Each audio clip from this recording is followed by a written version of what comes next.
$9 today. Is your concrete cracked or uneven? Hey everyone, Coach Greg McDermott here to explain why you should choose Everlevel Concrete Repair. Many people think they need to replace broken concrete, but repairing it provides durable protection and comes at a fraction of the cost. Everlevel provides permanent repair solutions to fix your concrete and protect it against future damage, and it all comes with a long-term transferable warranty. They offer free inspections to walk you through the entire process. Call Everlevel Concrete Repair today. This message is from the U.S. Department of Veterans Affairs. If you're having a tough time or thinking about suicide, you're not alone, and there's hope. VA's Veterans Crisis Line has responders who listen and help. Many are veterans or have veteran family members and friends, so they're prepared to address your challenges. Don't wait. Dial 988, then press 1. At Baxter Subaru Omaha, we've changed the car buying process to better serve our guests. Experience no handoffs, no hassles, and no hidden fees now. And shop our great selection of Subaru models available at BaxterSubaruOmaha.com. This is where it happens. Long hikes with friends, kayaking adventures with family, more horseback riding, zipline gliding, rock face climbing, hammock camping fun than you could ever imagine.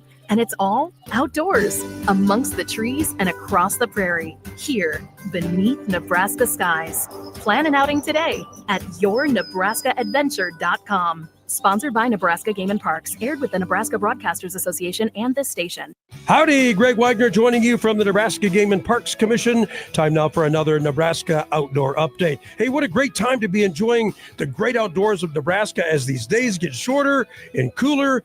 Leaves start changing color and dropping. So much to do. Hunting, hiking, biking, camping, fishing, wildlife watching, and so much more. Get ideas for you and your family to step outside on the Game and Parks website, outdoornebraska.gov, and we'll see you out there. I'm Greg Wagner. Hey there, Greg Wagner joining you from the Nebraska Game and Parks Commission. Time now for another Nebraska Outdoor Update. It's time for hunting here in the Heartland. And before you go out, remember that safety needs to be your number one priority. Remind yourself to be doubly sure of your target and background before you even aim. And in a moment, ask yourself, is that a legitimate target? Is the bullet flight path clear? And what am I going to hit if I miss my shot? Be safe out there. I'm Greg Wagner. Steve Sipple breaks down the Northwestern game and previews the USC game Thursday at Holy Ghost Church. Doors open at 5. Program starts at 7, and it's only $10 for adults, $5 for children. Sponsored by Jones Barrel Company and Beer City. You know that feeling you get when you are generous? It's a joy like no other. With Share Omaha, you can choose your ways to give and shape the community you want to live in. By giving $1 or more, you can fight food insecurity, support youth development, or sustain the arts. You choose where your dollars go, and Share Omaha doesn't keep any portion of what is donated. Are you ready to see the impact of your giving? Explore shareomaha.org now and support nonprofit goals. Some people just know you can save money on car insurance by checking Allstate first. Like you know to check the weather first, before wearing face paint to the game. Bro, your Go Cats is dripping into your nachos. Oh, and now paint is in my eyes. Interception! Did you see that? No! Yeah, checking first is smart. So check Allstate first and see what you could save. You're in good hands with Allstate. Potential savings vary, including based on how you buy, subject to terms, conditions, and availability. Allstate North American Insurance Company and affiliates, Northbrook, Illinois. The 1620 The Zone inbox is brought to you by Equitable Bank. At Equitable, we take banking personally and answer the phone on the first ring. Email me, John Bishop, anytime. John at 1620thezone.com. The Equitable Bank Zone inbox from 1620 The Zone. Finding great candidates to hire can be like, well, trying to find a needle in a haystack. Sure, you can post your job to some job board, but then all you can do is hope the right person comes along, which is why you should try ZipRecruiter for free at ziprecruiter.com/radio. ZipRecruiter doesn't depend on candidates finding you. It finds them for you. Its powerful technology identifies people with the right experience and actively invites them to apply to your job. You get qualified candidates fast. So while other companies might deliver a lot of hay, ZipRecruiter finds you what you're looking for.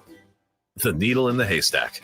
See why 4 out of 5 employers who post a job on ZipRecruiter get a quality candidate within the first day. ZipRecruiter, the smartest way to hire. And right now, you can try ZipRecruiter for free. That's right, free at ZipRecruiter.com/radio. That's ZipRecruiter.com/radio. ZipRecruiter.com/radio.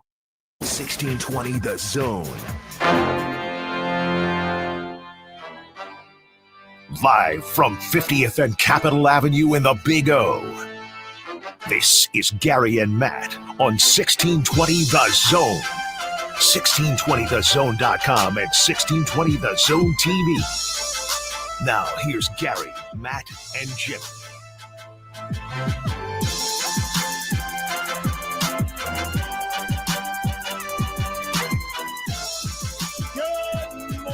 Good Wednesday morning. Mike. It is a hump day edition of Gary and Matt. We're back with fun and frivolity with all of you, with football weather outside. The Andy Bernard, like, how do you know, like, when you're in the glory days? Yeah. I was walking to my car, and it was really windy, and it was, I got a 3-minute walk to my car, and it was just brutal. And I was like, man, I miss June. I miss July. Heck, I even miss September. It's only 42. And even back then, worse. I was telling you, I was like, I miss the cold. Yeah. I miss not being hot. I'm not like you, where I'm thin-blooded and I love 93-degree weather. Yet. I didn't enjoy it. And then I walked to my car today and I go, this sucks. It's a little bit cold outside because this is the first time in a long time I've worn pants. Oh, wow. Yeah. You got pants before November. I had an event last night and I had to wear pants, and I'm like, it's probably the right move. But it feels like football weather outside. I kind of like it. Mm-hmm. It's a little bit windy. It's a little bit damp. It is the way we look at weather around here, because if you ever get into a conversation with Midwesterners and you run out of things to talk about, always bring up the weather. Always. You always bring up the weather, because everybody's got an opinion on the weather. Great day to run the ball. That's a good topic starter. Like, okay, how about that weather? Yeah, let me tell you.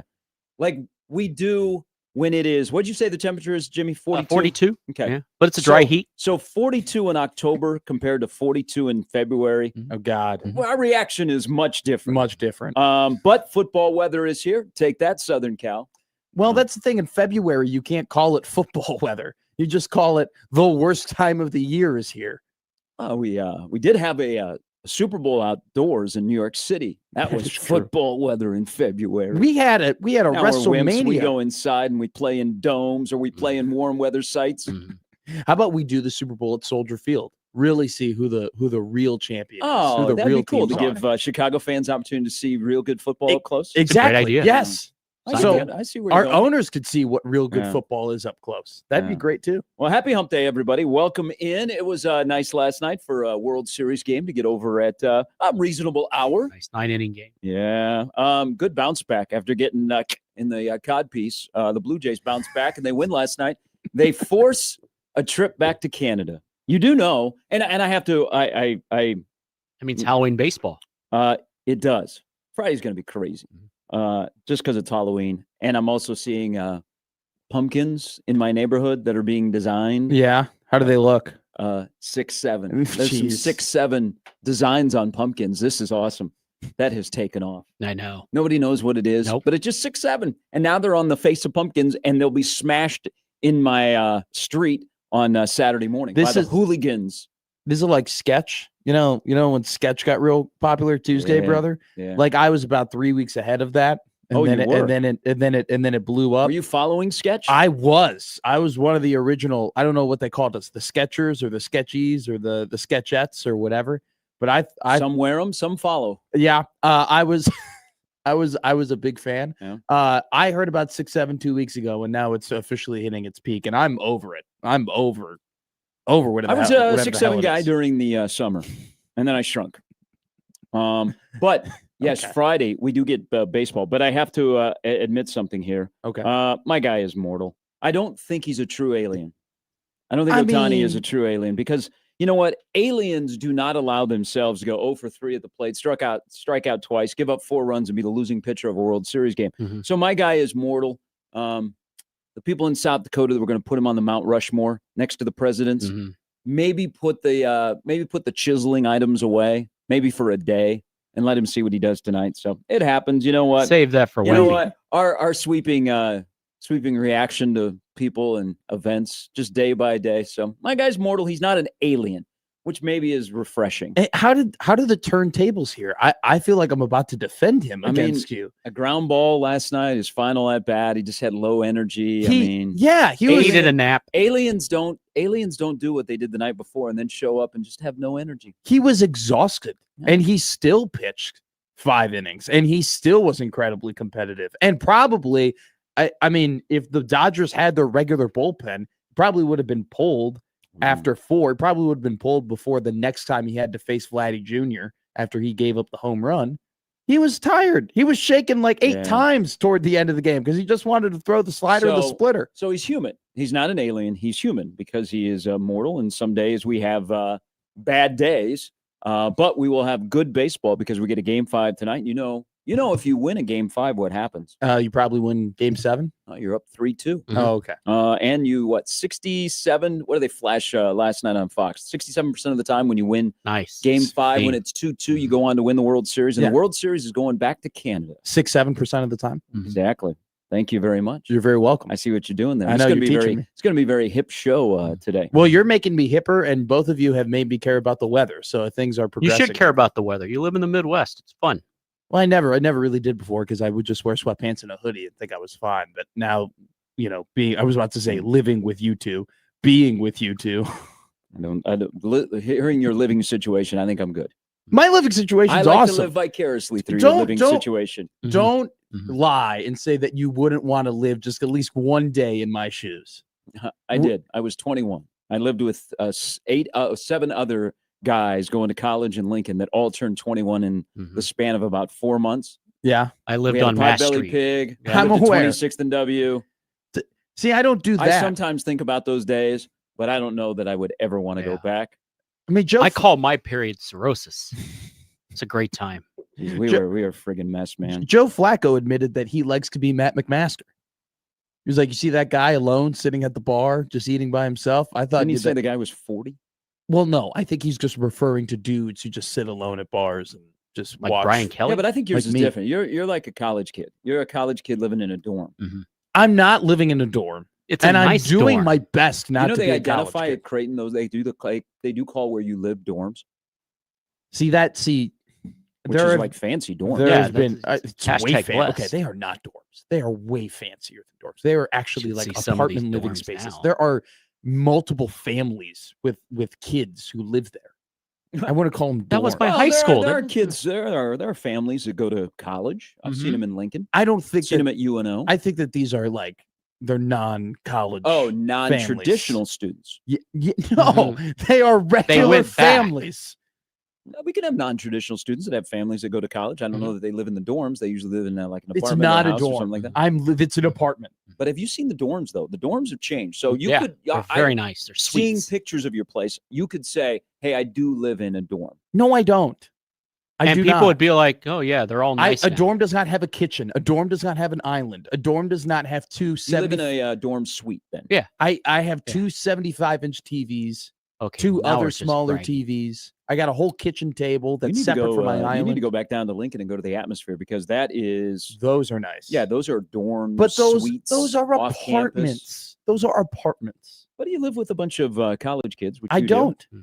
You do. I live with one guy. Yeah, but you live with there's a ton of college kids that live in. Yeah, You said you had some girls next to you. There's been an influx. Yeah, they didn't let me go to sleep because they were watching Dancing with the Stars at like 11 o'clock last night. They were screaming. That was getting more interesting.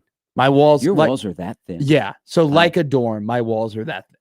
Maybe I'll. That could be When interesting. are you moving out? You should live stream. When We're is not. Dan going to kick you out, or you're We're going to say, not. Dan, this isn't working. I need my own place. No, we're not. We're not moving out. We actually have a meeting with the manager.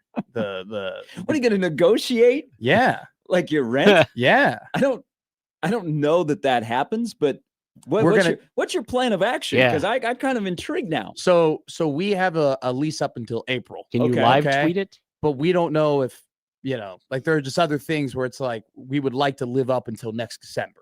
Okay, right, gotcha. And so, but they don't do 8-month leases. So our negotiation tactic is, hey, we would like to get a new lease starting in December as Yeah. opposed to April, but we will move units because we don't want to live in our current dorm room. And we will pay more, though, to move units if we get to reset our lease. Oh, I like this. I think the landlord wins. He gets more money. Yeah, he gets more money, and we signed a 12-month lease in December. So he guarantees that we live 8 months longer at the apartment and we'll pay more. Because we sounds like Joe Pesci in court. I like your strategy though. I mean, hope this works out. Isn't are you dealing with an individual or a corporation? No, I'm dealing with a guy. He's a good dude. Okay. I know him because I scraped that car in the parking lot. So him and I got to know each other. It was his car? No, it was somebody else's car. But I had to deal through him. What do you mean? I flubbed. I didn't get it. Like I didn't have to get any work done, and the girl who I hit, she hasn't got any work done because the scratch is still there on her car. So I don't know. That's a conversation starter. No, Scraped your car? She was upset. She does not like me. So your chance to charm. No, you can win her over. Okay. I don't think that's the time or place. I'm like, sorry for hitting my car. You want to go to Nobu? Like, I don't think that. Well, you're gonna have to maybe make her laugh. No, but that's So there's my strategy for you. Okay. I kind of like your approach. I'm intrigued. We don't want to live in our current setup anymore. We are kind of both done living where we are. Will you look for a bigger place within your? We just want a better kitchen. A better kitchen. A better kitchen would be nice. Like, and just larger or bigger, more amenities? Bigger kitchen. And then my bathroom is right next to the kitchen. And that kind of a lot of monsters. No, it irks me. It irks me that that those two things of business are that close to each other. Right. You shouldn't crap. There's a wall between. No, there's a door between the bathroom and the kitchen. Yes, but no wall. Not a wall. Like literally, here's the sink, and then right next to it is the bathroom. Well, also used as a strategy. Did you drive by the crime scene today when you were coming in from your place? Was there a crime scene? Yeah, you had a murder down by your place. How about that? You led the morning news. I noticed. Because I was looking to see if it was your car, like if your car was anywhere there. Not that you were involved in it, but like it was close to where. Like toward Saddle Creek. Close to where you are. Okay. Yeah. So okay. Good. Great. All right. Well, good luck. Keep us updated. Yeah. I got to look at what happened. To find out what happened, tune in tomorrow morning at 6 a.m. All right. Coming up on the show, Jay Moore will stop by at 8. Midweek breakdown of Northwestern, and also ahead for the men of Troy that are coming to town on Saturday night to play in football weather. John Walker stops by at 9 a week from today. Creighton opens up against South Dakota. By then, Nebraska and Omaha will have played. They both play on Monday. So J-Dub will stop by at 9. We'll get an update on the wedding, how it went. If he missed the Colorado State Creighton game so much that he streamed it while he was at the wedding. And then Brandon Vogel stops by at 9:40 with a lot to discuss with counterread.com. That is a lineup brought to you by the Roof Freeze at John Higgins Weather Guard. On a note, there is Game 5. So kudos to the Blue Jays last night. That was a hell of a bounce back especially after losing an 18 the night before. And we could be headed towards an all-timer because it's going to end in Canada. Yeah. And you know that Canadians are not real happy with us USers. No. And the ratings have been fantastic. Game 1, 32 million? Whoa. The most since 2016. Yes, Game 7. Wow. Of the World Series. Game 1 drew 32 million. USA, Japan, and Canada. So the global game has drawn really well. And we might be having an all-timer because it's going to finish in Canada, where you know that the Rogers Center will be going nuts. And Toronto's either going home up 3-2, or they're down 3-2, which means they got to win 2 in a row. You're going to have Ohtani and Vladdy again, which is a fantastic matchup. Last night, Vladdy, there was a hanging sweeper that he went to Dongtown. Man, talk about a guy that's got a lot of pressure. I mean, what his dad did, and then you have the same name, and everybody's like, well, you should be as good as your dad. Well, pretty damn good. Yeah, Vladdy Jr. is not bad, but Toronto wins last night 6-2. So I would like 7. I said Dodgers. God. I said Dodgers in 6.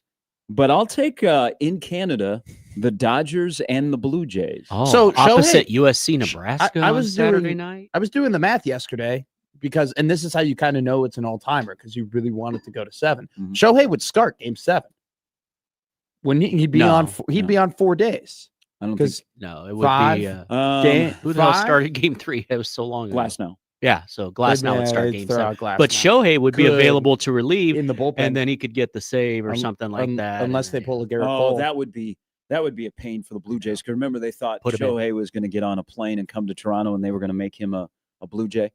And you could have, I don't know, they estimated the value in Shohei's first year in LA was $700 million. I mean, he essentially is the first $1 billion player in sports because of his value. But imagine him pitching in that scenario, Jimmy, in Toronto. Unless AJ Hinch, leaves him in the But that was a great bounce back last night for the Blue Jays. The nickel and dimed him. Bieber pitched really, really well. And I think the Dodgers were a little out of gas. And Ohtani was out of gas. Not an alien. He's immortal. Now Toronto throws a guy today who has more postseason starts than he had AAA starts. Yeah, that is an He's awesome savage. story. Where he's pitched in every single level of baseball this year, which I don't even. I mean, how many people have even done that? Which is kind of wild to think of. I think Shane Bieber, his performance was really impressive yesterday too, and that's another guy where it's like the Toronto. Because I mean, look, I haven't been following like Toronto Blue Jay baseball all year, so it's like how not? Rance Mulinix.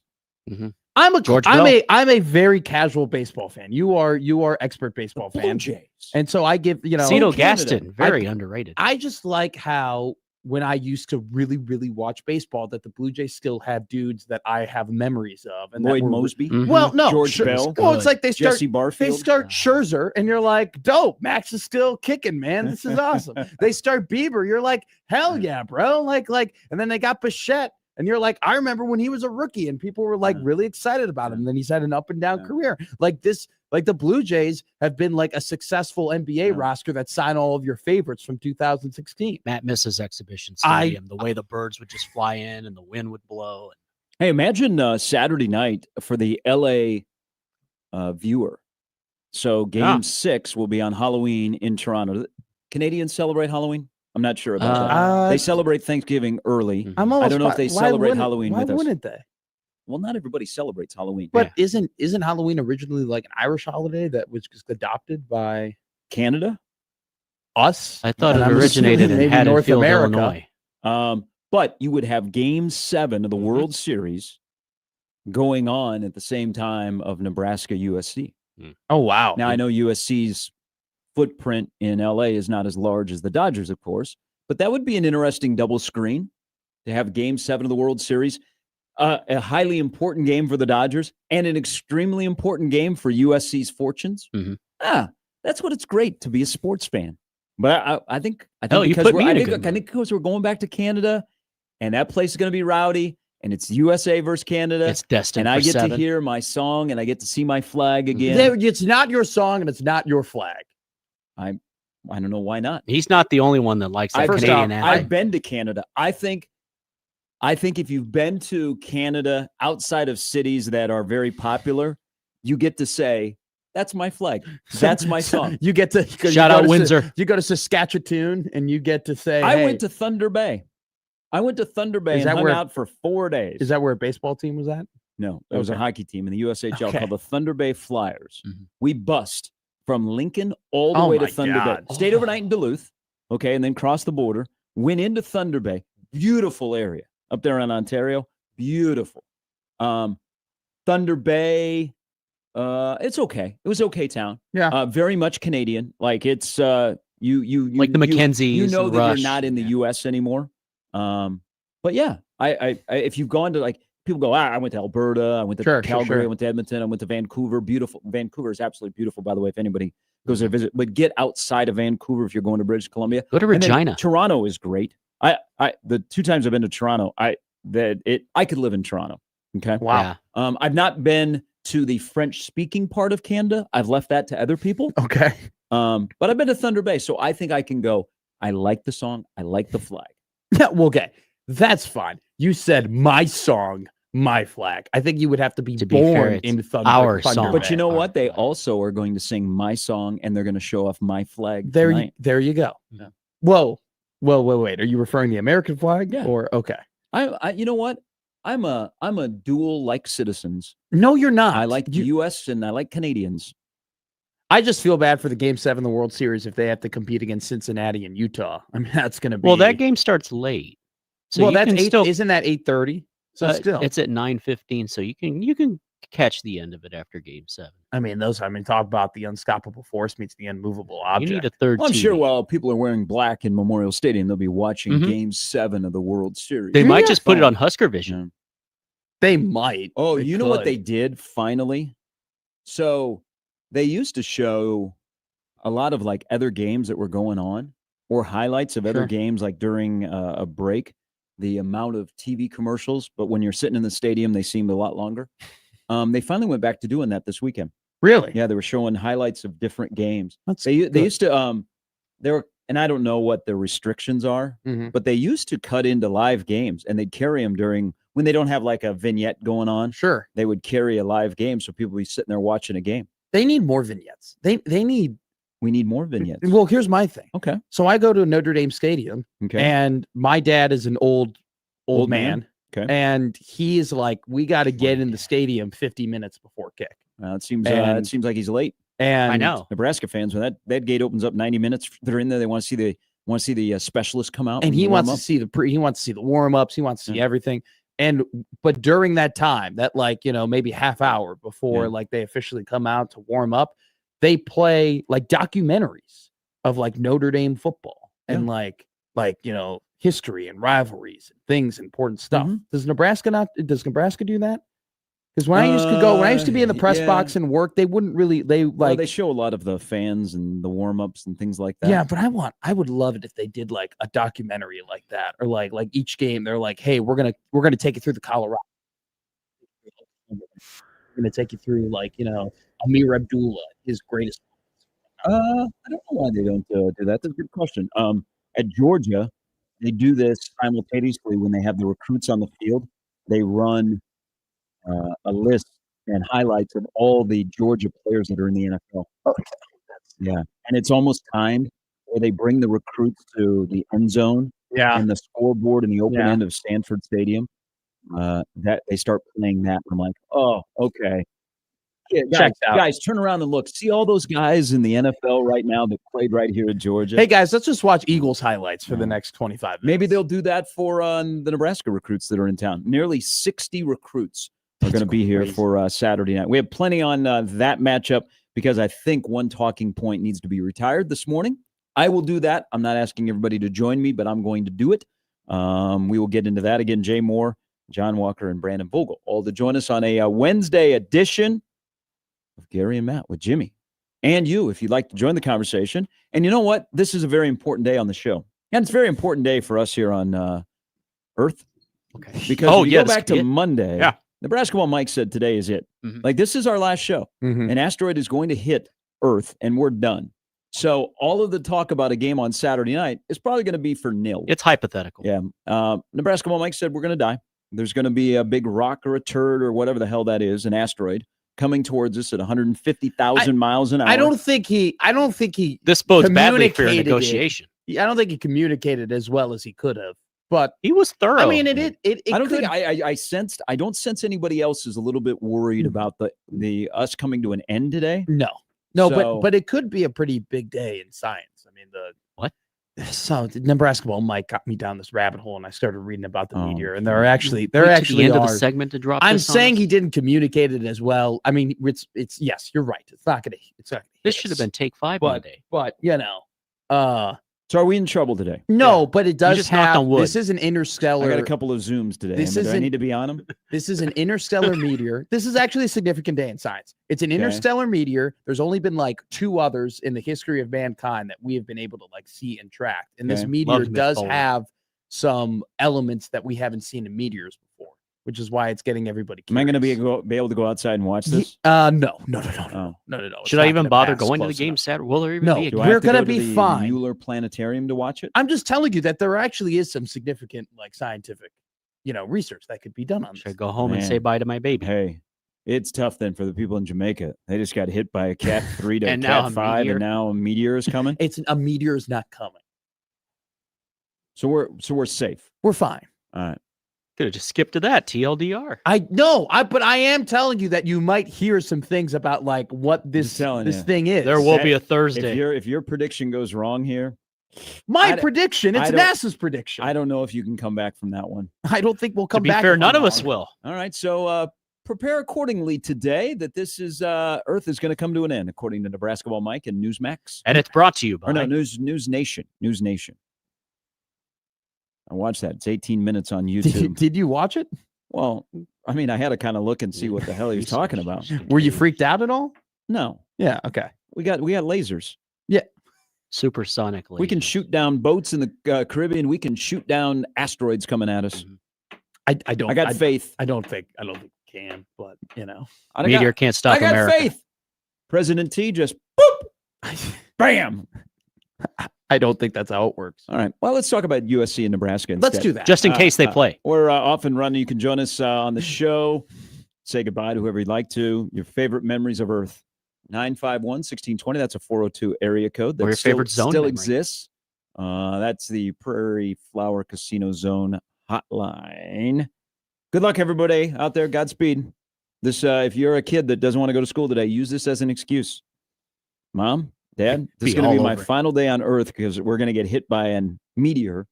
I would like to spend it with you. You said favorite memories, and Derrick Rose came into my head. Is that a good or bad thing? Of being on Earth? Yeah. No, that's good. Yeah. Brought you joy. Doesn't say a lot about your family, but that's okay because D Rose is family to people from Chicago. Absolutely. Go Simeon. We're off and running. Maybe not much longer. On 1620 The Zone.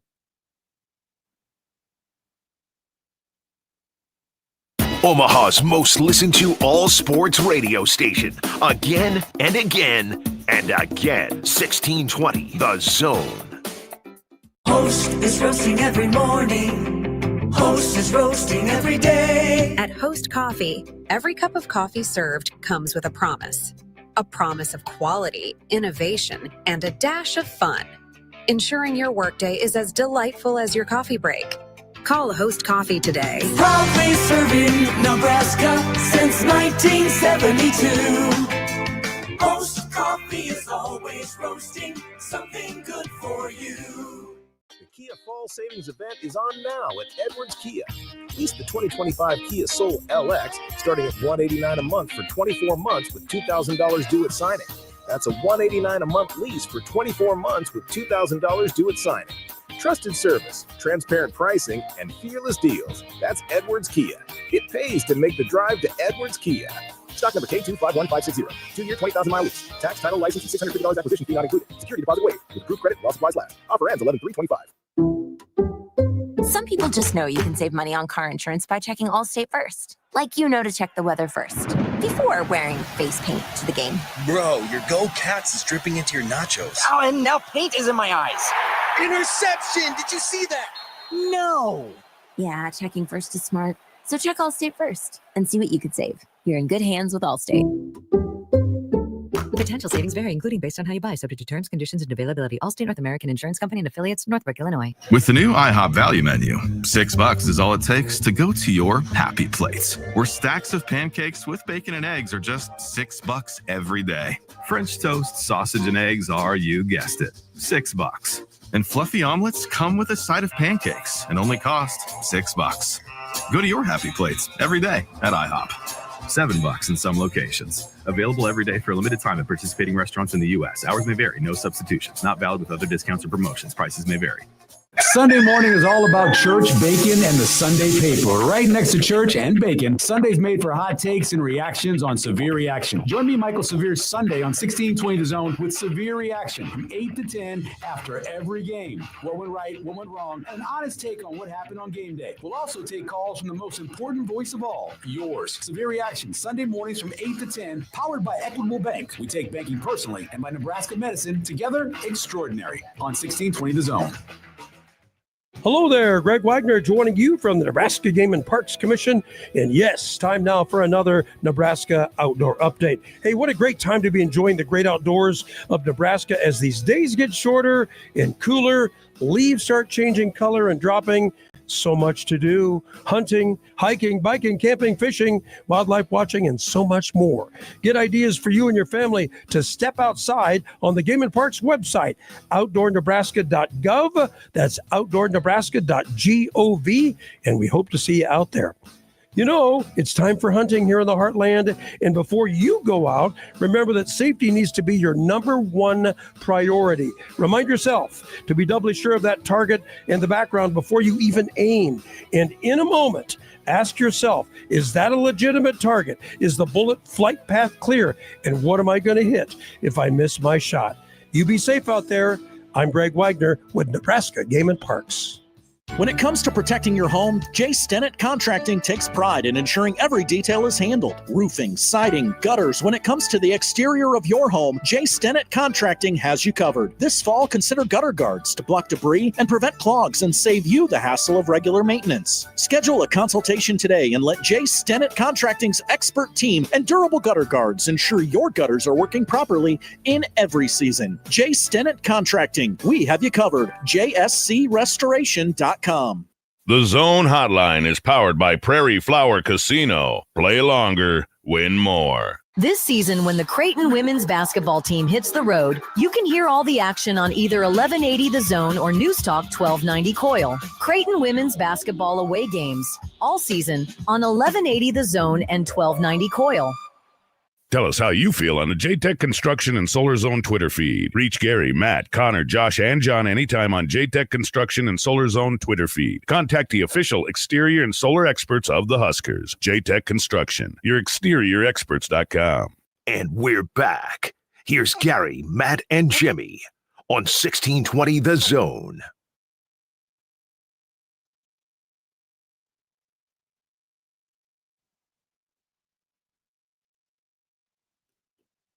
All right, good Tuesday, everybody. Welcome back in. Gary and Matt, along with Jimmy.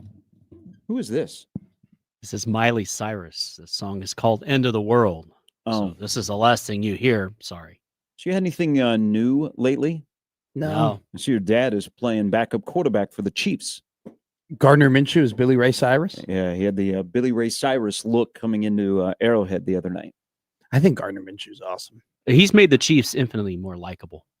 I think that the Chiefs losing. I mean, their starting quarterback's okay too. I think the Chiefs like losing that the sort of Super thing. Bowl and then everybody crapping on them for the first 4 weeks and then reemerging has made them more likable. I don't know if I think I don't Gardner. know I'm gonna if go with Gardner. Gardner. I don't know if their backup quarterback has made them. We like you when you suffer. You know, we don't like you when you're winning. We don't like you when you're dominating, Chiefs unless you're fans Michael suffering? Jordan or Muhammad Ali.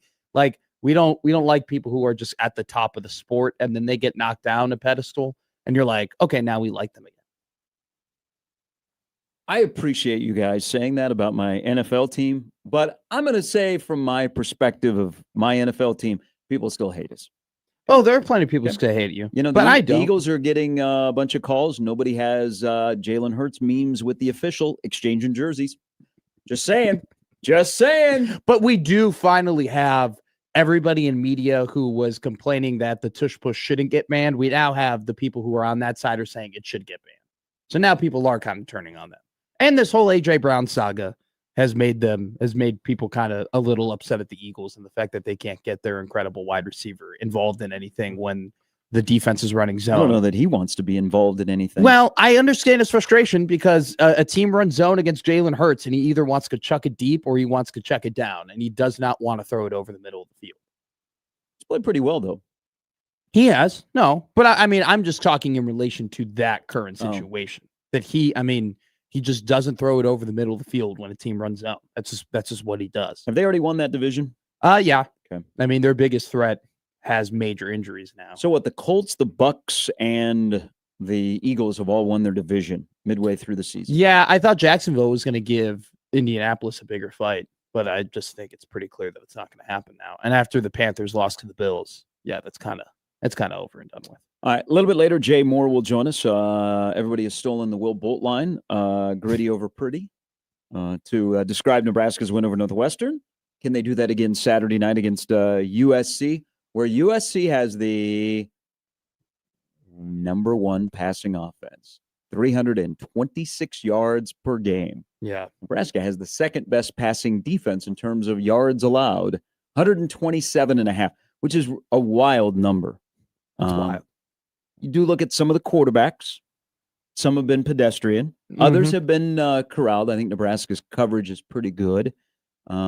Just a weird, for the third straight day saying this, a weird kind of disjointed, perfectly imperfect 6-2 team that is still a 6.5-point underdog against USC in a game on Saturday night, which we need to stop this. Okay, I'm going to stop this. You can join. Oh. Everybody sign the petition.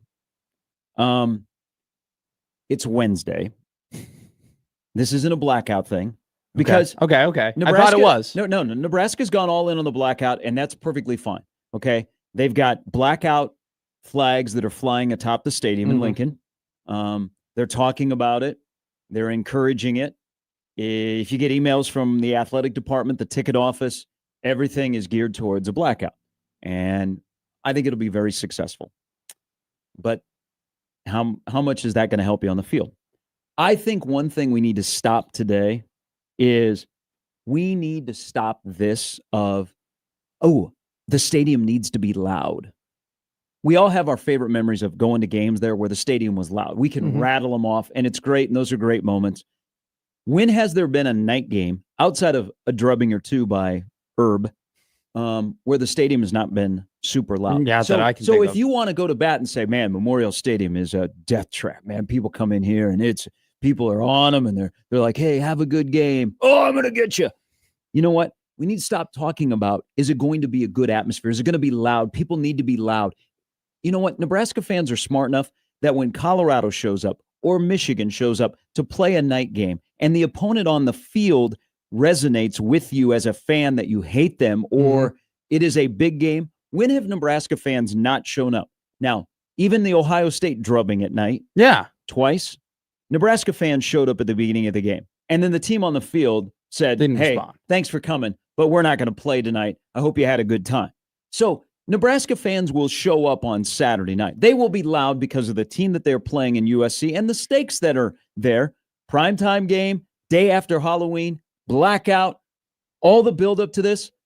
If Memorial Stadium is what we think Memorial Stadium is, then we don't have to keep saying, well, got to be loud. Hey, get in there. Be loud, man. Be loud. People will be loud. Everybody understands the assignment. Okay, if you don't understand the assignment, you're not going to be at the game. Who is saying this? Well, we need to hey, coaches are saying, hey, man, come on now. We're going to need to stop. Yeah. Okay.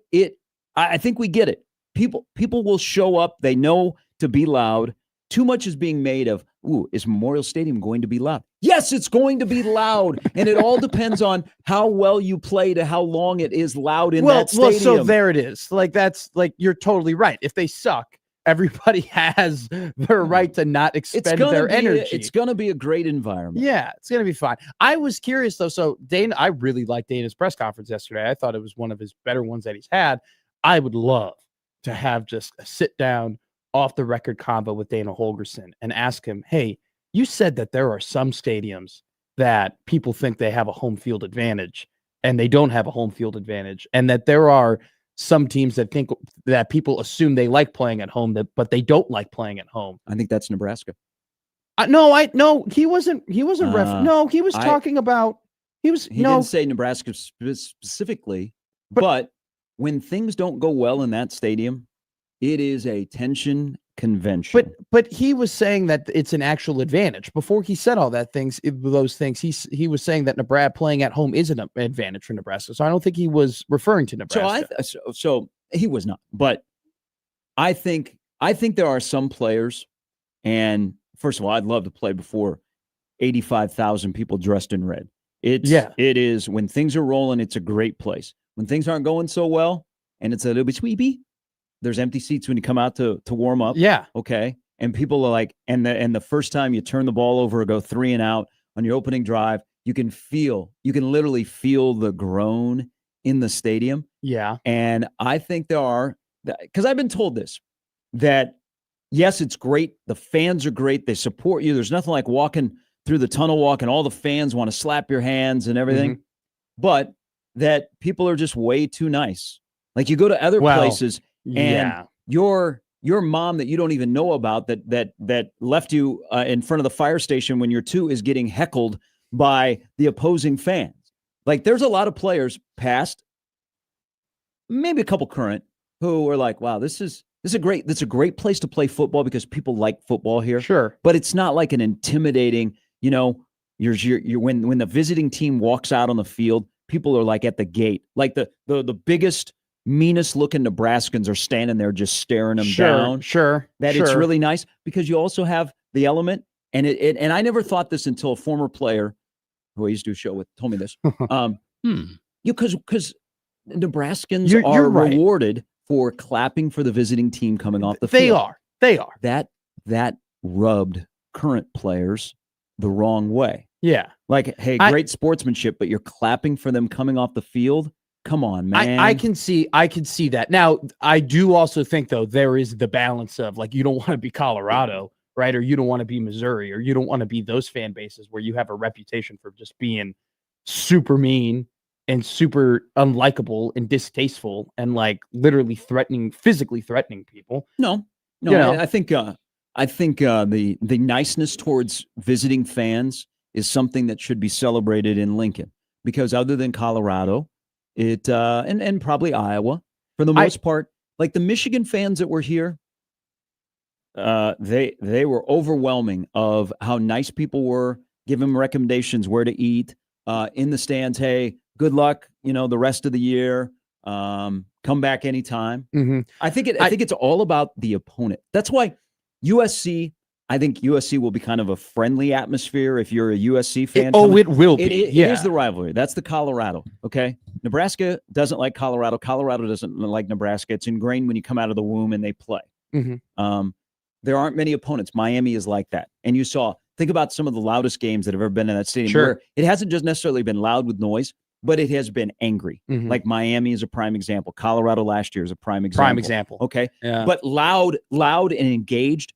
Michigan, the night game. What'll happen on Saturday night? But it was curious that Rule used the refs you suck chant from Saturday to weave it into some Nebraska nice and not necessarily be that way. And he wasn't saying be that way towards USC fans. He was saying, let's be engaged. Let's be part of the game. I think what you're referring to is just flipping a switch of, like, it is great on the outside of the stadium to hang out and talk about football and to maybe buy a drink and say, hey, welcome to Lincoln and everything like that. But when you get into the stadium, that you have that intensity, intimidation. And I think that's totally fair to have that point, right? But I also think, though, it's just very, very important in general that, like, no matter what, in big games, 85,000 people are going to be there. They're going to be cheering. They're going to be cheering for Nebraska. And that when Nebraska plays well and when they have big plays, you're not going to have to think twice about whether or not the team is going to be supporting the team. That would be the bigger issue. The bigger issue would be if 85,000 fans went there and it still was silent.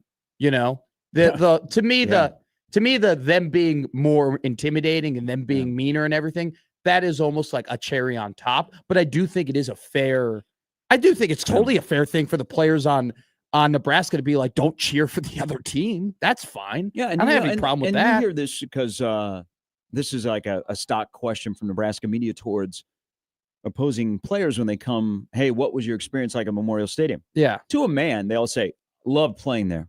There's so many people. It's a great, you walk in and you look straight up and it's nothing but red, and people like the sport. They understand the sport. But, man, they're really, really nice. Well, George Kittle. So that was the thing. So George Kittle said that, and he played for Iowa, and I think that bothered a lot of people. But then Travis Hunter, like, to your point about the Colorado game having intensity, Travis Hunter was like, I hate to admit it, but playing at Nebraska was cool. But he hated to admit it because they were intense toward him. So it's like there's that balance. But I think it's just still.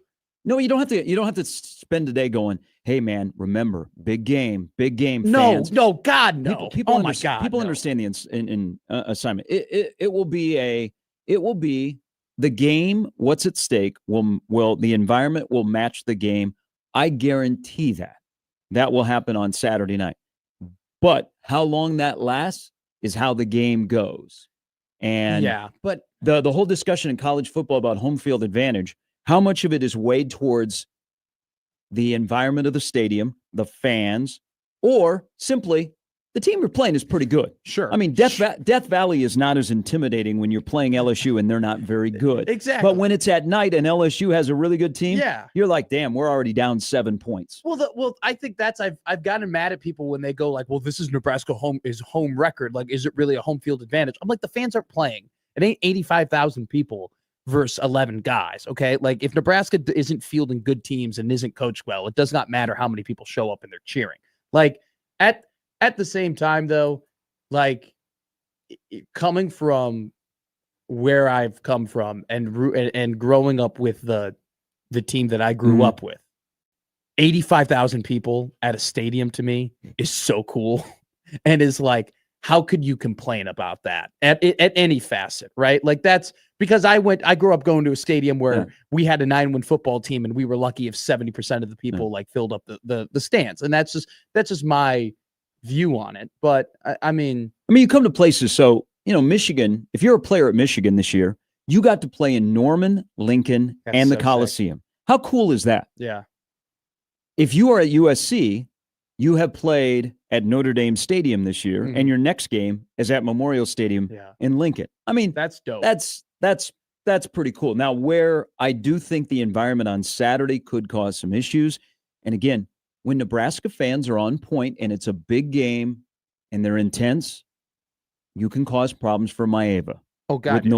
With noise, and if they have to go to a silent count or whatever they do, and then the first time that you realize that it screwed them up and the place goes nuts, you got them.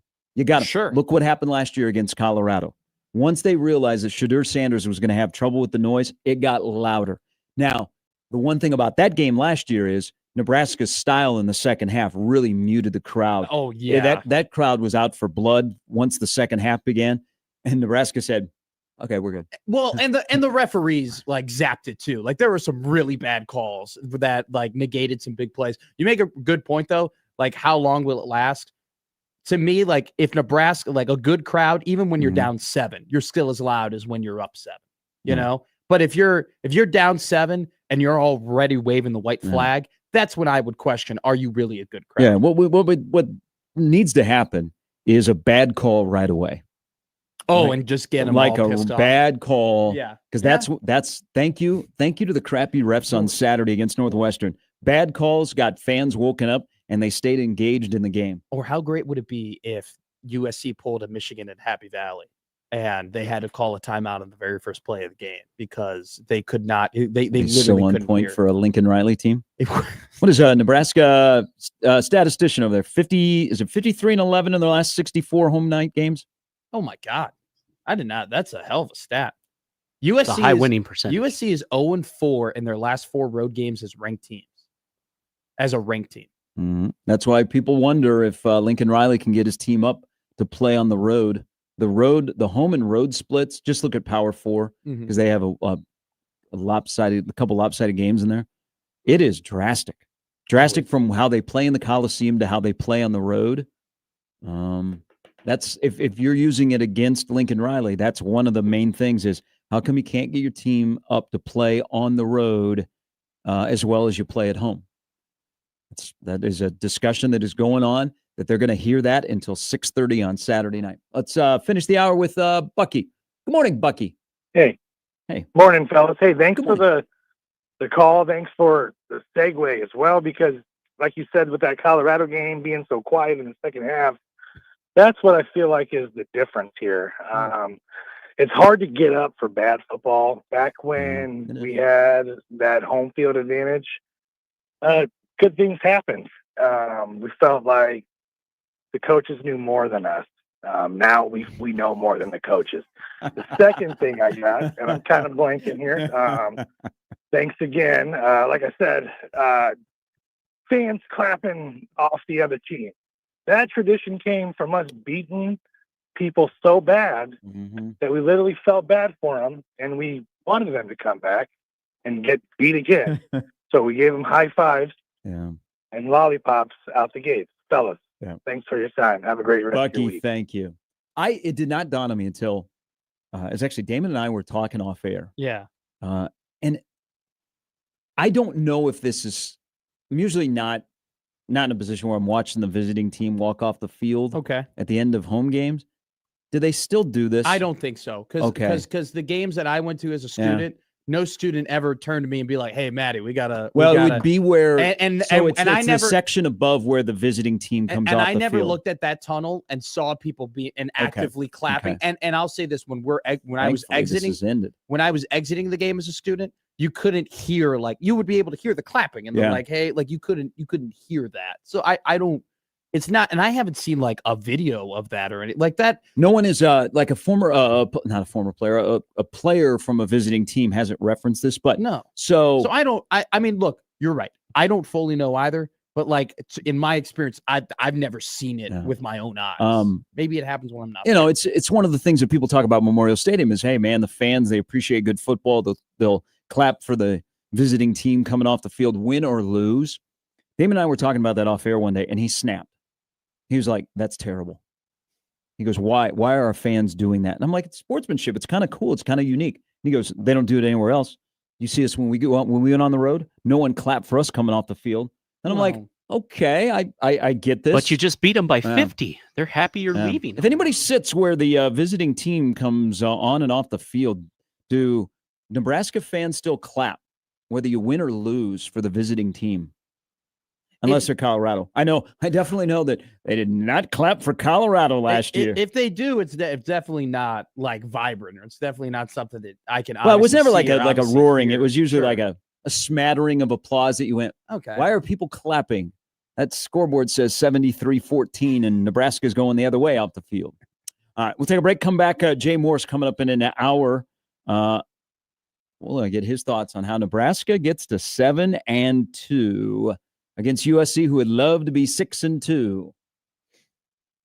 Lots on the line on Saturday night. There it is. And maybe a Game 7 of the World Series, as long as the meteorite doesn't come and kill us all today. I think it might be passing us pretty soon. We still got a long way to go. I don't know. It's only 7 a.m. in the Central Time Zone. I don't know what time it was supposed to be at its closest. Well, maybe Nebraska Might go call in with an update. Maybe he's having a watch party. I don't think you can see it from outside. Oh, you'll see it at the end. I'm watching television. I don't see any coverage. That's unfortunate. Yeah. Rusty, it seems like it would be a nice There were day. people who thought. Yeah, you think you would mention that? Like it would mess with your forecast for today. Rusty just said weather for Saturday night's game. So I think we're all systems to go here. Was that a Harvard professor did think it could be like an alien spacecraft? I've seen that movie. That was kind of the thing that people were freaking out about. All right. Okay. I'm telling you, Mike got me going down this rabbit hole, and I know way too much about a meteor that I had no idea. We need Bill Pullman in the White House. All right, we'll talk about the Matt Rule, Lincoln Riley, which coach will get their team ready to play as we get ready for a big game on Saturday night, amongst other things. Plus, there's a little coaching news, not involving Nebraska, when we come back on Gary and Matt on 1620 The Zone. Live from the Host Coffee Studio, this is 1620 The Zone. 1620 The Zone. Traffic. From the Plumrite Time-Saving Traffic Center. No major delays or accidents currently. However, near 192nd and Q in the northbound direction, there is a road sign in the traffic lanes. So if you're heading towards that area, just something to be aware of. That will not be the only area impacted by debris in the road this morning. Lots of heavy wind overnight. I will get updates to you. Just stay safe and wear that seatbelt. I'm Peter Krenzer. This time-saving traffic is brought to you by Woodhouse Auto Family. At Woodhouse, buying a car is about the experience. From SUVs to sedans, trucks to luxury models, our team makes it easy and enjoyable. Discover why drivers trust Woodhouse for exceptional service at woodhouse.com. Leaves falling to the ground, a chill in the air, and jack-o'-lanterns on the front steps. You know what that means? Yep, Old Man Winter's coming. Call Skradsky Heating and Cooling. Now through October 31st, you can save $499 on a single system or $1,099 off a full system. Family owned and trusted. Skradsky Heating and Cooling. Get details at heatomaha.com. Sunday morning is all about church, bacon, and the Sunday paper. Right next to church and bacon, Sunday's made for hot takes and reactions on Severe Reaction. Join me, Michael Severe's Sunday on 1620 The Zone with Severe Reaction from 8 to 10 after every game. What went right, what went wrong, and an honest take on what happened on game day. We'll also take calls from the most important voice of all, yours. Severe Reaction, Sunday mornings from 8 to 10, powered by Equitable Bank. We take banking personally, and by Nebraska Medicine, together extraordinary on 1620 The Zone. You know that feeling you get when you are generous? It's a joy like no other. With Shiro My, you can choose your ways to give and shape the community you want to live in. By giving $1 or more, you can fight food insecurity, support youth development,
All right, John writes into the Equitable Bank inbox about the is it a meteorite? Is that what we're calling it that is headed to Earth today? Yes. He said, Comet. I'm going to be pissed at Nebraska Ball Mike if we aren't incinerated. No. Why? I want to watch the game because he held off on buying Halloween candy. And if he has to go buy it tomorrow, there isn't going to be any of the good stuff left. What are you doing? I want Jimmy to keep this song going. It's doing it for you. Oh my God. What you really want from me? I got to know. I'm sorry, Gary. There was Brenda, Letitia, Linda, Felicia, Dawn, LaShawn, Ayez, and Alicia. About 3 Kims. We might need that meteor. What you really want from me? What you really want? All right, I'll stop. Sorry. The pro move is to buy the candy on Saturday morning. And save it for a year? Yeah, that's we're not saving it. You're eating it yourself. Oh, okay. Maybe that is the No, pro I'm move. selfish. No. Well, no, it could be a pro move if you like candy and it'll be discounted and you'll never be able to get that amount of abundance for that little Yeah, price. that's all. I'm I only agree talking with about that. myself. I thought you were treating it like wrapping paper. No. We're not giving out. That is something I do. We're watching baseball Friday. Don't knock on my door. You got to get your wrapping paper on December 26th, baby. Jimmy, you seem like the kind of curmudgeon that would hand out circus peanuts. Yeah, that's like, hey, Yeah. my kid's asleep here. She's 3 months old. Well, I just we wanna change her we diaper. became Get out. that family on the block because my dad wanted to be that family on the block. But then dad got the nice full size candy bars, and then I got a bunch of IPAs for the parents who were walking around. Nice. And so I had a nice cooler in the Shout out, Dad. and no, exactly. Like the kids would get full size candy bars, and then like the dads would get IPAs. and they'd Switch just it be up. walking around the community drinking beers. It was a great time. We'll have our on a Football Friday fiesta. We'll have our Hall of Shame of candy. Nice. So make sure you get your wax lips and bring them into the show. I don't know how wax lips ever fell under the candy category, but it did. I don't know what a wax lip is.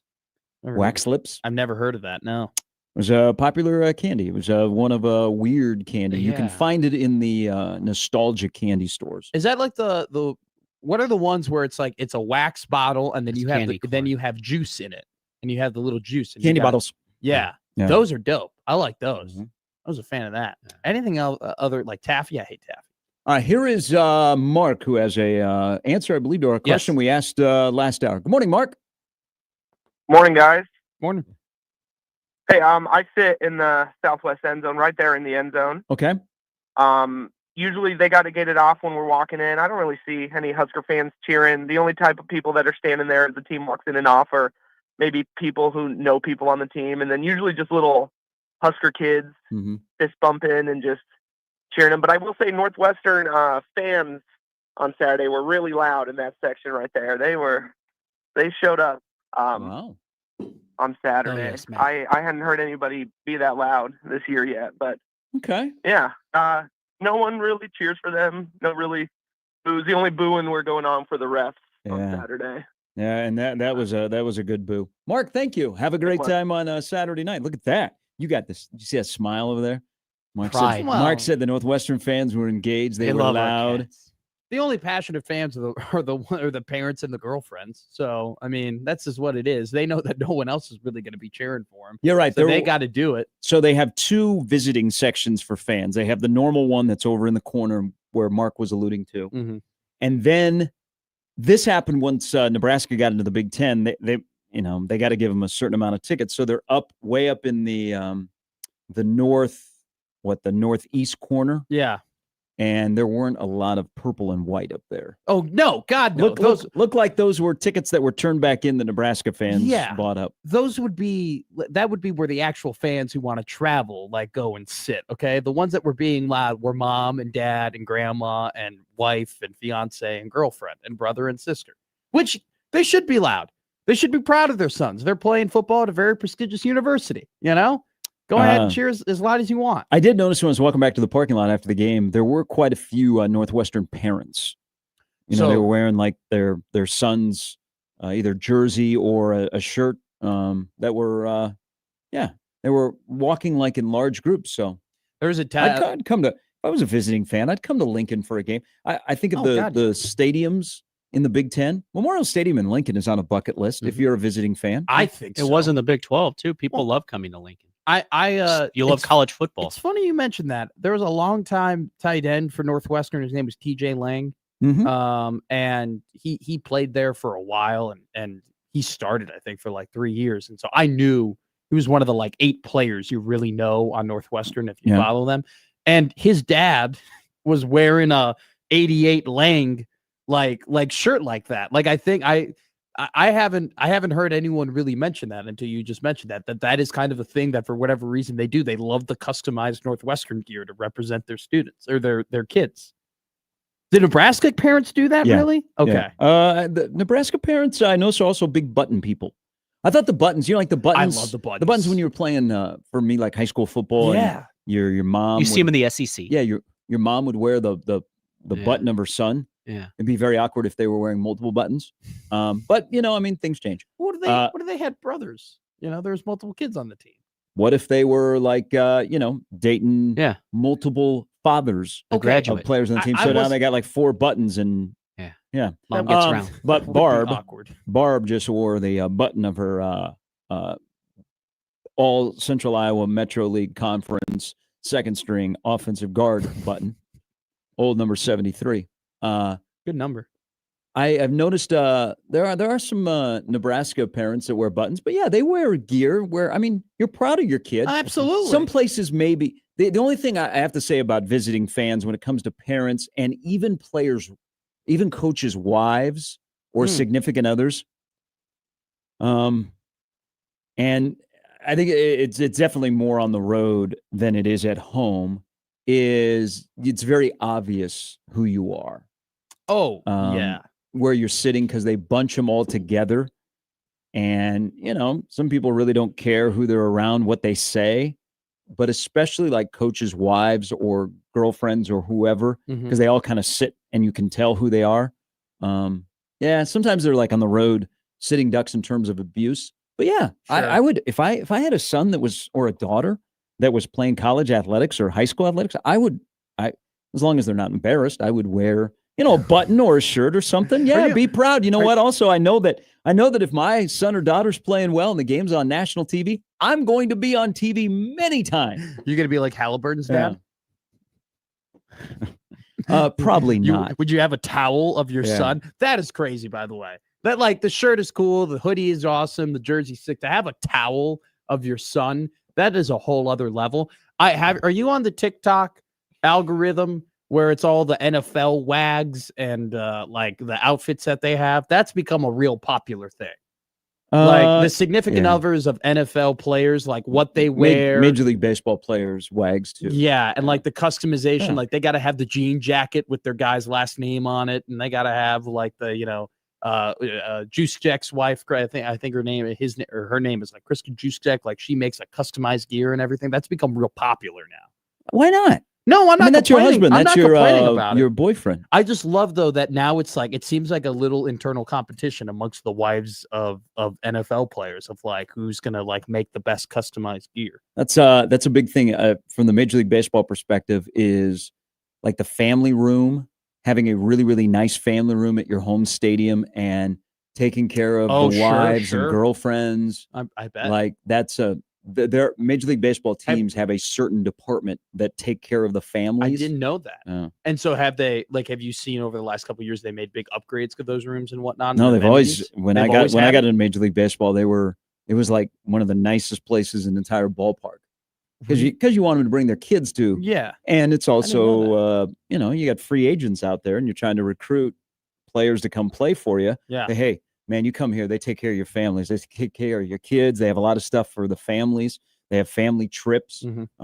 Everything is taken care of and it's organized. Yeah, that's a big deal when it comes to professional sports because the athlete, you want them to only focus on what's going on the field, not have distractions of, okay, my wife got left at the hotel, there was no bus, or she can't do anything with the kids. They're running around. They don't have a family room for the kids to go run around. They don't have daycare. Well, she can go and sit in the stands while the kids are being taken care of. That's why Yankee Stadium has such great catering for the away team.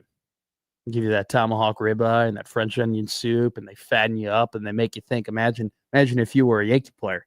Imagine how good the spread would be for 81 games out of the year. Was that that's the visiting clubhouse? Yeah. That's what they say. Yeah. They say that the Yankee clubhouse is like the greatest catering ever. I was watching Urban Meyer yesterday. Okay. So I think Urban Meyer, if he got back into coaching, he would hire Mike Eckler as a special teams coach. Was he talking up? So he was talking about one of the most difficult plays in football is the kickoff return, and he was praising Iowa and Nebraska. He's made a couple other comments on his show where he breaks down film when he's touched on Nebraska special teams. So he brings up Eckler. So I think he would hire Eckler. Now I don't know if Eckler would. Urban Meyer's not getting back in, but I'm saying that's how much respect I think Urban Meyer has for Eckler. So in my head, I was thinking, when this season is over and Pat Stewart goes to work and they have to reconfigure the roster, some people are going to get paid, some people are going to lose a little money, some people are going to be asked to move on, some people are going to be acquired. Does Mike Eckler get a raise in the offseason, and how large is that raise? Because he's already paid really well, which is a commitment to special teams, but does he get a raise? And then if Emmett Johnson is getting a raise, who else do you think will get a raise to stick around or can come back and you have no worry that they're going to jump into the portal? Sure. Eckler for sure. Johnson for sure. Barney. Isaiah Hunter would get a raise. It'd be great to know wouldn't you like to see like a breakdown? Like you get a salary breakdown of the coaching staffs because Eckler's making $625, which has to be, I don't know what LeVar Woods is making at Iowa, and he is one of the best special teams coaches. $625 is a lot for a special teams coach, and I'm not complaining. I think that he is worth every penny. What Glenn Thomas, quarterback coach, makes $800K, so I don't know if you're going to go above that. Yeah. But in line for a raise, yes, for sure. But wouldn't you like to see a breakdown of what guys make? Because I would be curious what they're paying Hunter. because Key was first. I would think that Key is probably paid a little bit more than Hunter. I would think so. But I'm with you. For Hunter to, why would he leave? I don't think there would be a threat that he would leave. But you reward them. I will say this: reward and retain is kind of the philosophy with the whole NIL. With a lot of like NIL rev share. Look at the NFL salaries. Like there are a lot of NFL rosters that have guys who are getting paid the most that probably shouldn't get paid the most, and that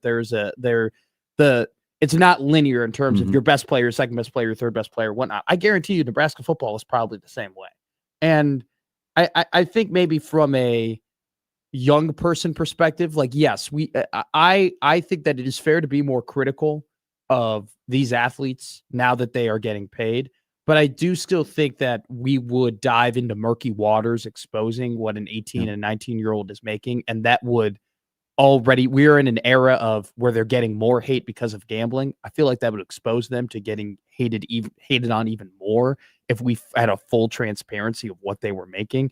And I think you just have to be careful with that. I think it's I don't know. It's tough for me because it's like there should be transparency, especially for the donors who are like giving a ton of money. You want to know where your money is going to.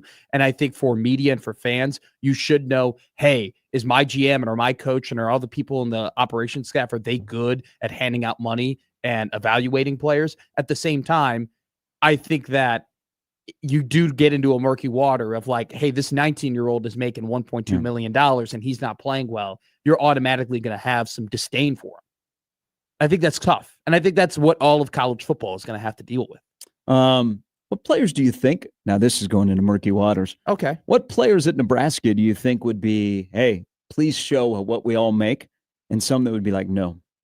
Oh, I don't think there are guys on the offensive line who want you to know how much they are making. I think that there are guys in the defensive line who don't want you to know how much they're making. And there might be, Matt Rule said it last year. He was like, we had backups who were making more than starters. Like, I'm sure there might be a couple backups on this team who aren't playing a lot, who are probably making more money than starters. There is one backup who does not play very much, who is doing really, really well. Yeah. Yeah. So I guarantee you that guy knows who he is. We don't talk about rev share. Now that rev share is real, no, we don't really talk much about the revenue sharing. We talk more about NIL. Well, because the NIL now has become like the separator, right? Like now that everybody's playing on the same $20.5 million playing field, your separator is going to be your traditional NIL deals. Oh, and anybody can do an NIL deal. I can do an NIL deal today. I just put together a corporation and start handing out cash. You can. I don't know that's going to get as much talent with the cash that I would have to hand out. But Eckler's at 625. So nobody would bat an eye if they said, hey, God, no. You're going to get bumped. But now, what if they made him the highest paid special teams coordinator? Would anybody complain? So what's the this is according to Football Scoop, and this was a article that was written in April of 2024. Okay. Jeff Banks of Texas at the time was making $1.15 million. Then Mike Reed at Clemson was making $900,000 at the time. Now, are these just special teams coaches? That's all they do? I don't know. This just says highest paid special teams coordinators. I don't know if they do more than that. And then Papuchis at Florida State was making $750,000. And then LeVar Woods was making $700,000. Mike Eckler is on this current list. At the time he was at Tennessee, he was making $575,000. That's a commitment to special teams, the finances. But if you had Mike Eckler making $1 million, you would then now have 3 assistant coaches who would be making $1 million plus. That'd be a commitment and a half. Well, what happens to the tight end coach's salary after this year? It has to go down. This is on Twitter. So this is a discussion today for everybody that heard Nebraska Ball Mike the other day. We've not checked in on him. This is from Hustle Bitch on Twitter. Nice. Said, I seek the truth and share it. Posts made are not personalized nor financial advice for the viewer and for entertainment purposes only. So please do what you will with this. He said, NASA's worst fear has just entered our solar system. New footage shows a glowing cigar-shaped object believed to be an interstellar body, 3-eye atlas cutting through space like a metallic mothership. Spanish media claim NASA secretly activated the planetary defense protocol. And the same system designed for asteroid impacts or first contact. It's not tumbling like a rock. It's rotating with precision, reflective, structured, intelligent. If this thing isn't natural, then we're not alone anymore. What the hell is 3i Atlas? Thank you, Nick, for sharing this. He wonders if Nebraska Ball Mike is losing his mind. Where is that? Reminds me of just the Fifth Twitter Element. person I said that tweeted that out. Is that actually happening? That's kind of scary. A little bit. Should take SC to cover. I was thinking about having my own big board on Friday. Now I don't have to worry about it. I have to go to the art store to get a big piece of paper. Hey, what the main thing in here is whoever wins the game tonight, baseball, is your champion. The last champion. That's wild. Yeah. Game 7 in a game 5. All right, we'll take a break and come back. Yeah. Hopefully we'll be okay. Oh, we should be. We got spots. We got to get in. I just don't know why the local news this morning is not covering this. They got other things going on? Rusty said it's going to be a chilly day. A little windy. No, they're not. I mean, nothing. But the guy on Twitter is got it. He's got pictures of it. Nobody asked Rule about it. They should have. All right. We'll step aside. We'll come back. Jay Moore is going to join us coming up at 8. John Walker, Brandon Vogel as well on 1620 The Zone.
Hi, good Wednesday morning.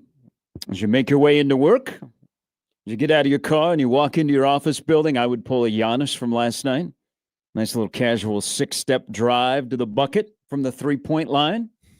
That was a fun game. I like watching basketball on NBC. It's fun. Maria You would have loved Taylor's- the 90s, man. Maria Taylor's awesome. She is. I think she's back in her element. I think she really enjoys the NBA. And I didn't think, I never like saw Carmelo talk or anything like that and thought, wow, he would be a great. Excuse me? What do you mean? I've never seen him like speak and think, oh, he would be a great analyst.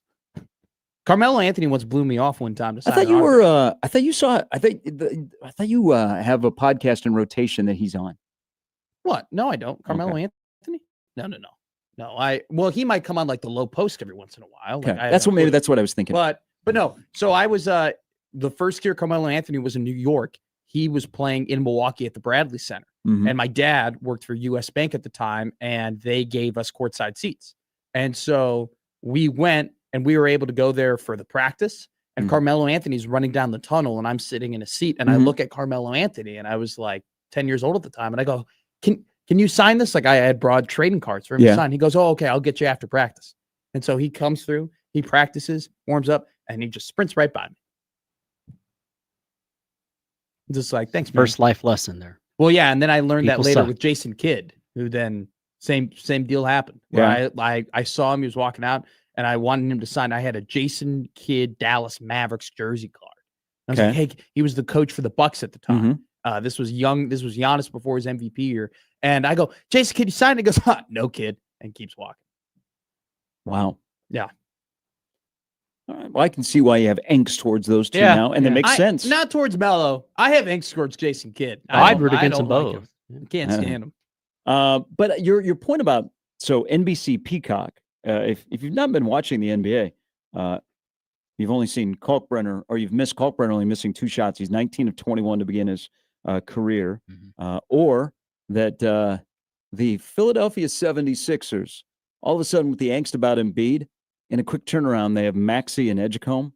They're 4-0. I know. Maxey's turning in right now, current NBA, to be one of the better players in the association. But your point about NBC, so they've made Sunday Night Football a destination. Their Saturday night Big Ten stuff looks really good. Now, sometimes it looks like Big Turd Saturday because they stand in front of their screen. But we get that on Saturday night, and it'll look really, really good. You won't have Colt McCoy doing the game, so you'll be fine. As a You'll get Nebraska the fan. actual experience. You get the number one crew that'll be here for NBC. They do it with the NFL. They're doing it with the NBA. They've got Major League Baseball. Think about their month of February. They get the Super Bowl this year. They also get the NBA All-Star Game, and the Olympics are this year. The Winter Olympics. That is Shout out curling. February in NBC. So I think that Peacock is helping. I would say they're going to save the NBA, but their presentation, because it's nice to watch them. The games are accessible. I love it. They are, but it's also nice to watch them. Kind of your point about Carmelo Anthony and Maria Taylor is they talk basketball with no narrative. Okay. They just talk basketball at the game, and you can tell that they like the game. It's not like, oh, this is a pain in the butt. It's They refreshing. talk about it. They had Bob Costas doing an open last night. Cool. They show the lineups. But here's the other thing I think about NBC. I'm glad you brought this up.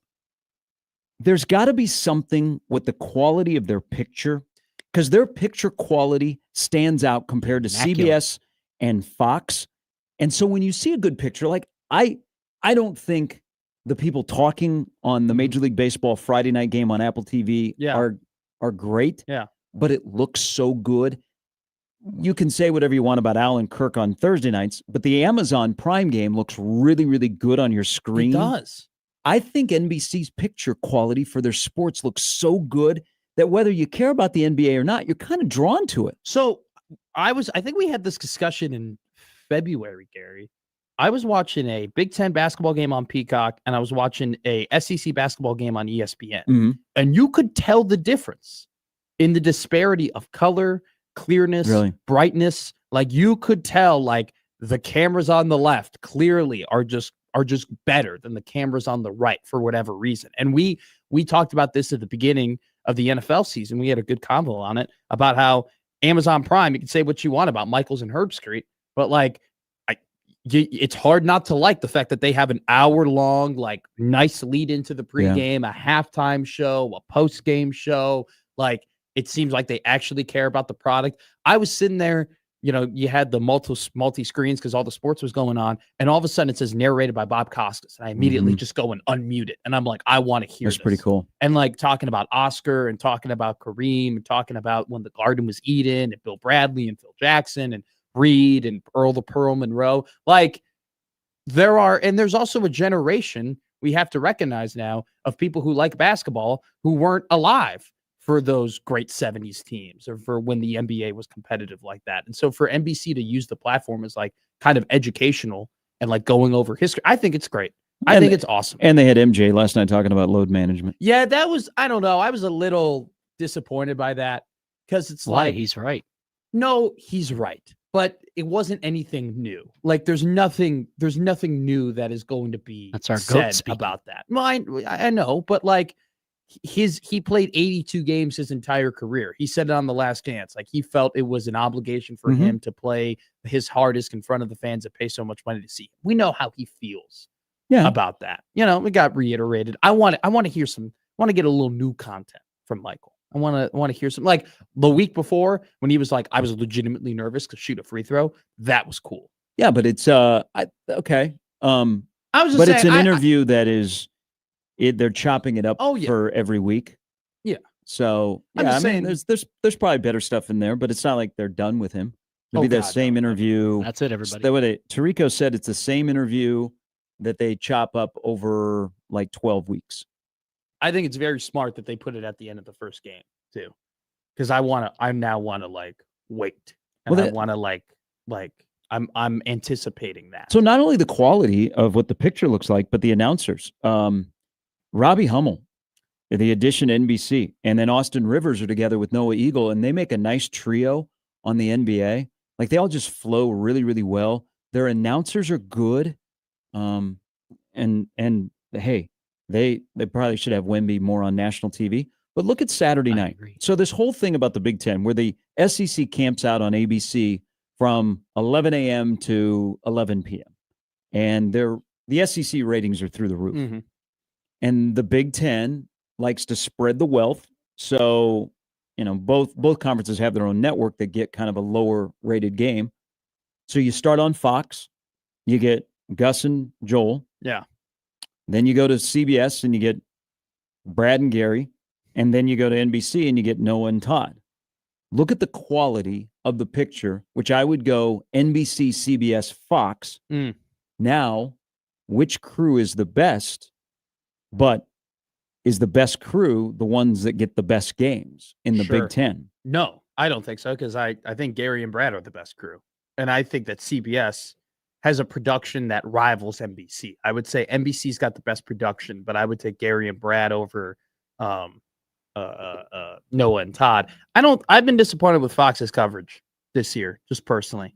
And it has nothing to do with getting Tim Brando, and it has nothing to do, like, I thought Connor Onion actually was a really good announcer over the weekend, but even the shots, like I told you, like during the Minnesota game, I'm like, we are not getting the shots that we need to get on the field. I am not seeing what I need to see. I have more I shouldn't have burning questions during a broadcast as to what is actually going on in the game. And I think NBC and CBS do a great job of answering those questions with how they're cutting to certain shots. And Fox, or whether it be FS1 or whether it be Big Fox or whether it be... I'll stick with Big Fox. So like Big Fox main game, big noon. Yeah. That's what the comparison is here. I mean... Like I'm with you on the other stuff. Yeah. About, I think FS1 Joel and Gus are fine. But I think Joel and Gus have they've become a little memey, Okay. Like I don't take them as seriously as I take Gary and Brad. And I don't take them as seriously as I take NBC. I don't, and I think that's just kind of their style, right? And I also think that it's like the fact that it seems like they're covering the same team week in and week out. They get Ohio State again this weekend. I know. In a game that really nobody is talking about. That was supposed to be the game of the season. Clad explained it yesterday on his podcast that back in May, when they were going through the schedule, and they were having like production just calls, how excited they were for Penn State, Ohio State, Yeah. and what they were going to do with that game. And now, I mean, are you again? Hardly anybody's I don't talking care. about it. I don't care. Oh. I know that Ohio State is going to beat them by 25, like, or 20. Like, I'm pretty sure the spread is 25, but still, like, it's that's how the seasons work. Sometimes you get game, but like that game, out of all the games that you thought that, hey, maybe it would not have as much credence to deciding like what is going to happen this year, I think that would have been last on everybody's list. Speaking of games that no one's talking about, J-Dub here tweets at the show. What does it mean that no one is talking about the game up in Madison on Friday? All the talk about sports and Halloween on Friday, but nothing about volleyball. Madison, a place where our perfect seasons usually end. Nebraska volleyball, 20-0, play in Madison against Wisconsin Friday night to get a weekend of Wisconsin and Oregon. I think they're probably more excited about that game in Madison than a football game in Madison. Who's Wisconsin football playing this weekend? Are they? When they're not on the Nebraska schedule, you're hardly paying attention to them. And this year would be the year not to pay attention to them unless something happens with Luke Fickell. But they're going to keep Luke Fickell for another year and see if he can get turned around. So that gives Jason Eck another year to establish himself so they can bring Eck home when they fire Fickell next year. There's my little scenario about Wisconsin football. Or Fitzgerald just takes over. November, they're on a bye week. Okay. So they got, Washington, Indiana, Illinois, Minnesota to end the year for the Badgers. But J-Dub is right. Wisconsin isn't as throttle-worthy as they've been in the past, but they're still, playing up there is not a great place for Nebraska. I wonder, though, if Nebraska had an open week and they said, you know what, we got to make a little money. We might have a contract extension coming for somebody, so we got to make a little extra money. May not go to our sport, but what the hell? How quickly they would sell out the Devaney Center if DBK said, we're going to have an in-season inter-squad scrimmage against our starters, against our bench.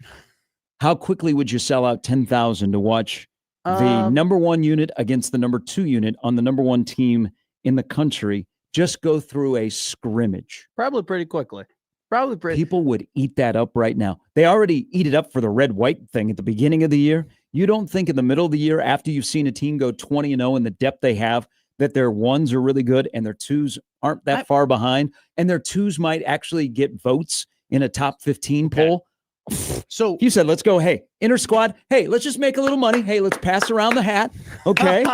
We might need to build another statue. Who knows what else we're going to do? We got to make a little money for the Nebraska Athletic Department. We're going to, hey, Dannon calls up DBK and she says, hey, we're not going to move it to PBA because basketball's in there. We don't have any space. But can you guys maybe play your starters against your bench, and we'll just have like an inter-squad afternoon. We'll open it up. We'll sell tickets. We'll sell concessions, all of that stuff. Nebraska fans would just eat that up right now. Real quick, no one would ever agree to it, but how quickly would twos versus a top 15 team of the country sell out at Devaney? We're not going to play any of the starters. We're going to have our backups play an actual top 15 team and see if they can beat them. If the backups could beat a top 15 team. I think that would sell out. Well, anything with Nebraska volleyball would sell out. I don't if you're think playing somebody else. I don't think any top 15 team would actually agree to that. Hey, this is going to be the year. You watch. This will be the year that Creighton ends up in Lincoln on the second weekend. Oh, that'd be insane. The way Creighton is playing as well. Well, they're rolling in the Big East. They're kind of locking in hosting on the opening weekend. But this seems like this will be the year that Creighton gets sent to Lincoln for the second round. They're on the bracket matches up. That'd be wild. I think it would be, I don't know. That still is, until Creighton beats them, it still really isn't like a knock them out, drag them out rivalry. It very much is. Last time they lost a set, we go back to the 16th of September. Last time Nebraska volleyball lost a set when they had to go to 5 against Creighton.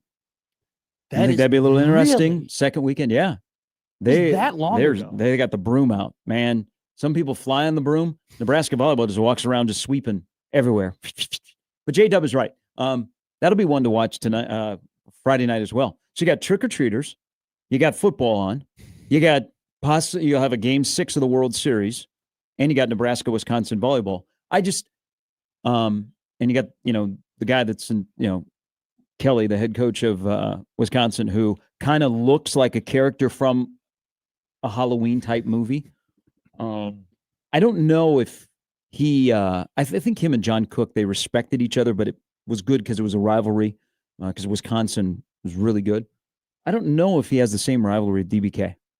Well, I think you have to build that, right? Like, don't you have to? I feel like this is going to It's be not just a Nebraska versus Wisconsin. Well, I think you're talking specifically about the coaches, right? The coaches having a rivalry. I think if the coaches are going to have a rivalry, they have to play each other and be in close matches and beat one another pretty consistently. I think Wisconsin fans. So the thing about Wisconsin volleyball has been really, really good, but the coach ticks you off. Oh God! Like he's just he's one of he's like, okay, I can see why they give you the first oar in the douche canoe. Okay, but damn, your program's really good. Like, I think if I was a Wisconsin volleyball fan, as this goes along and she's at Nebraska for a while, you will learn to dislike Danny Busboom Kelly because she smiles a lot. Yeah. She just kind of sits there as a silent assassin, but she's got a smile. And was John Cook like universally hated in college volleyball? I never really got that I don't vibe. think so. I think Nebraska, like people probably rolled their eyes at Nebraska and were like, "Oh, they always win and this and that." Yeah. And then they, the last couple of years I don't they've think. lost, but I mean, there was some angst when they would go to, play in the field house in Madison or go to Penn State because it's John Cook and Nebraska volleyball. But I don't know that he drew the ire. But I could see where because she carries herself really well and she's super confident. And why not? I mean, they're openly talking of how good they are. I love that because everybody go, well, you're 20-0, and her players will go, yeah. Like, what is the follow up? You're 20-0. Yeah, we're really good. Okay, because you will get you don't want to. Hey, don't touch the money. Don't touch the money. I love that they go, we're good. Yeah, voted as preseason number 1. We're 20-0. Yeah, we're on this run of just sweeping everybody. Yeah, we're good. What do you want me to say? Oh, it'd be nice if we had a loss because then we would learn from it. Jalen Reyes did kind of allude to that after the Kentucky game, where he was like, it would have been kind of not nice, but like it wouldn't have been a bad thing to get it out of the way. And everybody asked, like, hey, I hate that idea. Carry it? They're good. They're good. As long as you're good, you just keep going. I'll tell you what is the most impressive of this run in that program where it is right now. And again, I think John Cook laid a great foundation and he handed off a great recruiting class to Danny Busboom Kelly. She came along at the right time. Maybe John's message was starting to fall on deaf ears, but he laid the foundation. He set this team up really, really well. And Danny Busboom Kelly came in and said, I'm listening. I will take suggestions. I will work on our depth because it's a long season and we're going to play multiple players. We're not going to run players into the ground and get them fatigued as the season goes on and the pressure of winning a national championship. We're going to spread the wealth, and you could get complacent. They're rolling over teams that have no business being with Nebraska. They're rolling. I mean, how many teams in this run of sweeps have even gotten to 20 in a set? I don't. Couple? Yeah, but they're not. There's no sense of complacency. It's just sometimes you have to look at a team, and whether it's Nebraska volleyball or any other sport, and just go, they're good. They're just really good. Well, they're really good. Instead of nitpicking, just go, they're really, really good. And that's what they have going in Lincoln right now. And we'll see what happens. They haven't played a ranked team in a while now. First time in 2 weeks. So they get the test on Friday night. Madison. You bring up an interesting point about, potentially maybe his message being like, falling on deaf ears. I really liked when Andy Jackson, she said in a recent press conference, she's like, DBK's just a good girl. She gets it. She's just fun to be around. Like she's been in our shoes before. Like she's just kind of, she didn't say like she's one of us, but she very much like the relation between like how easy it is to relate from like the players to the coaches. Like it just seems like they do that really, really well with her. And I don't think it's any surprise that you're able to coincide the amount of talent they have with the amount of just like they have with their coach and be able to rep out a 20-win streak. Now, John handed off, he handed it off perfectly. The program was in a really, really good spot. The trajectory was good. The timing was perfect. The timing was perfect for have somebody with the skill set of Danny Busboom Kelly to come in and take the baton and then keep running with it and start to run away from the competition. I know People have reached out to us and they said, "Hey, you guys going to be in Kansas City in December? We've already got our tickets." That's awesome. Book the hotels already. Power and Light will be pretty busy. But Nebraska's got to get there. They do have to. Don't want to touch the money. All right, Jay Moore is going to join us at the top of the hour with his thoughts on how Nebraska beats USC. Will they do it through the air? Will they do it through the ground? Or will USC just run over Nebraska? What are they, Ben Revere? Or Paul Revere? Paul Revere. Paul Revere. Not the Washington Nationals outfielder Ben Revere. Paul Revere. The 3x light, 3x or whatever it was. The lanterns. Missed that day in school? No, I remember it pretty well. I am a history minor. Don't say that out loud. Yeah, that's why I said it. All right. Also, John Walker will join us. We'll talk some Creighton hoops a week away from their season opener against South Dakota here in Omaha. And also Brandon Vogel on counterread.com.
All right, this weekend, prime time, Lincoln, Nebraska, USC. Nebraska's going to try and snap that long losing streak against ranked teams. It's over 9 years.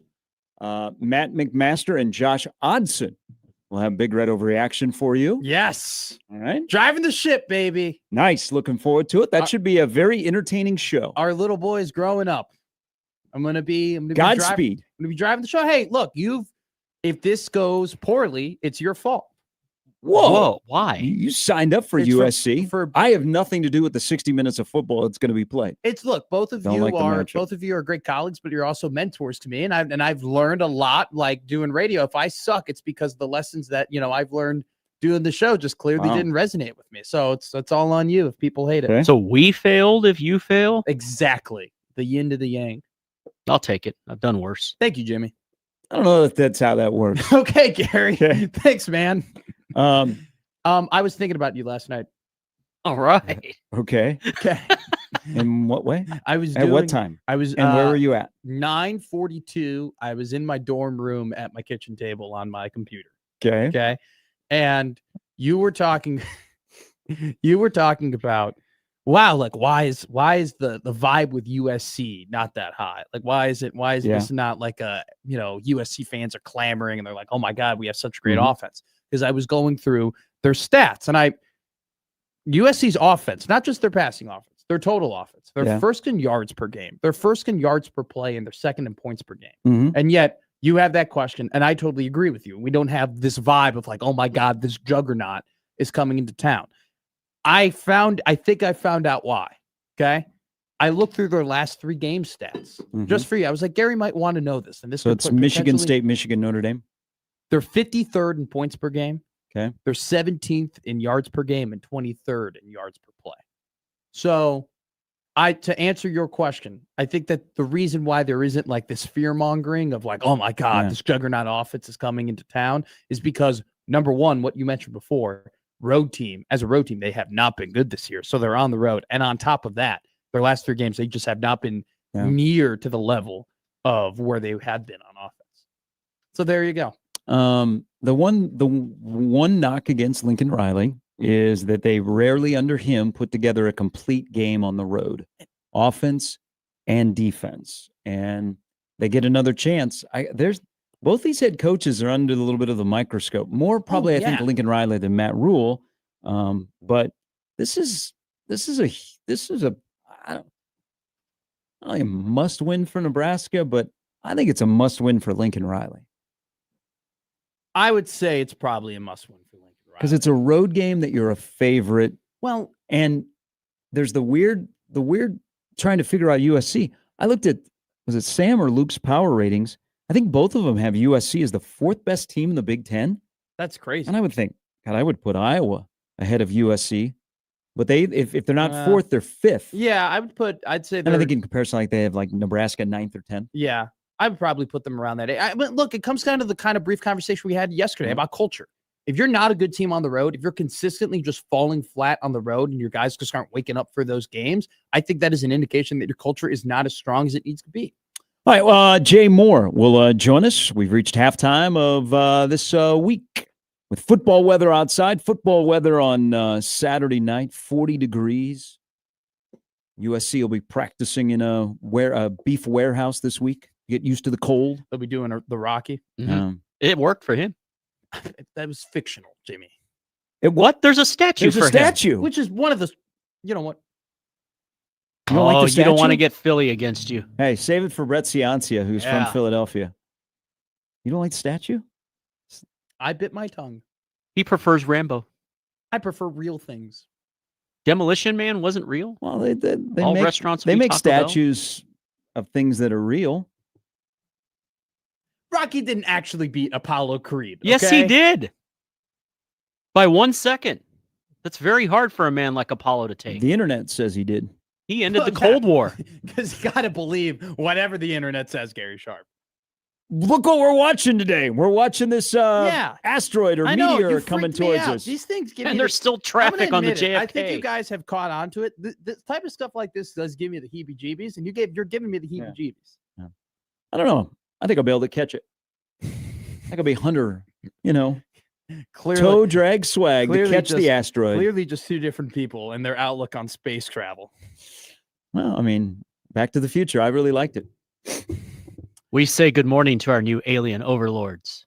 Well, last night, Otani convinced me he's not an alien. He's mortal. No. So the aliens in San Antonio. The only alien that lives among us, yes, is Wemby. Not Shohei anymore? No, he's mortal. Like aliens don't do what he did last night. You don't lose in the World Series. He went 5 good innings, and they got tired. He lost. The Blue Jays went 9 He better lost. innings. Jay Moore, winner, chicken dinner, will join us next on 1620 The Zone.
All right, the big game Saturday night in USC.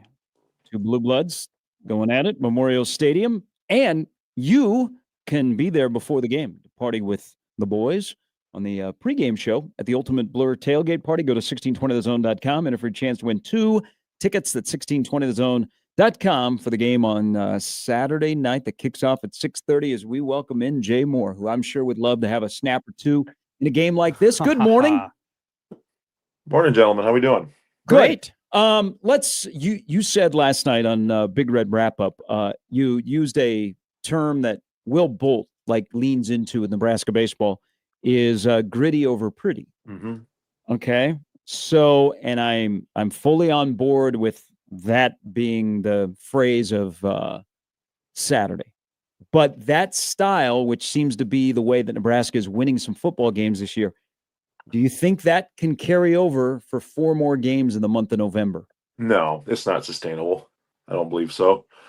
They found ways to get it done, obviously, but let's be honest. You look at who they're playing, obviously, on Saturday night. They're probably the most talented roster they'll see the rest of the year. You look at UCLA as a much improved team. They got some stuff figured out with getting rid of Deshaun Foster and kind of trending in the right direction. I know they got their heads kicked in by Indiana. That's going to happen to a lot of people this year when they play Indiana.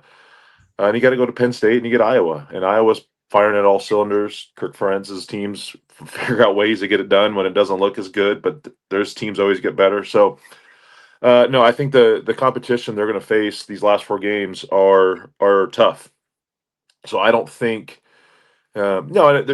Now, are they going to? Do they have to play perfect to win? I don't think so. I think they're going to have to play much better on Saturday night to have a chance to win. But I'm okay right now with finding ways to win when it's not when the chips are kind of stacked up against you, the momentum's kind of stacked up against you. And let's be honest, this is a young football team, and we know that this team has struggled to win, and they're learning how to win in all different phases. But no, it's definitely not sustainable. They're gonna have to play much better on this back half if they want to be better than 6-6 than they were last year. If they want to get to 7-5, 8-4, they gotta play better football. Jay, I look at Lincoln Riley as a coach who is a very, very smart offensive mind who gets a ton of talent, and he kind of converts his genius and his talent into play. But he's not necessarily a culture builder. And I look at Matt Rule as the opposite. I look at him. Now, granted, I think Matt Rule's a very smart guy, but I look at Matt Rule as a culture builder. Do you think that Nebraska has enough talent for the culture that they've built within that program to kind of cut that gap and beat USC?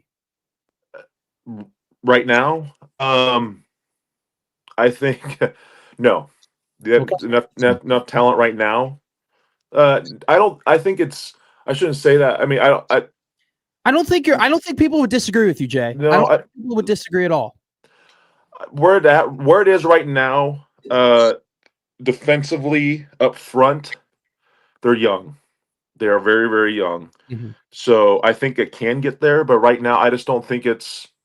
I mean, you can just pull up the recruiting rankings, and I know that doesn't mean everything, but USC has rosters loaded with 4 and 5 stars, and Nebraska's trending in that direction. But no, I just don't think they're near what it needs to be. And there's Matt Rule's alluded to that, and he's leveraging that currently. But no, it needs to be better. In this day and age with transfer portals and recruiting, and I think you have to be very, very smart about how you want to build rosters.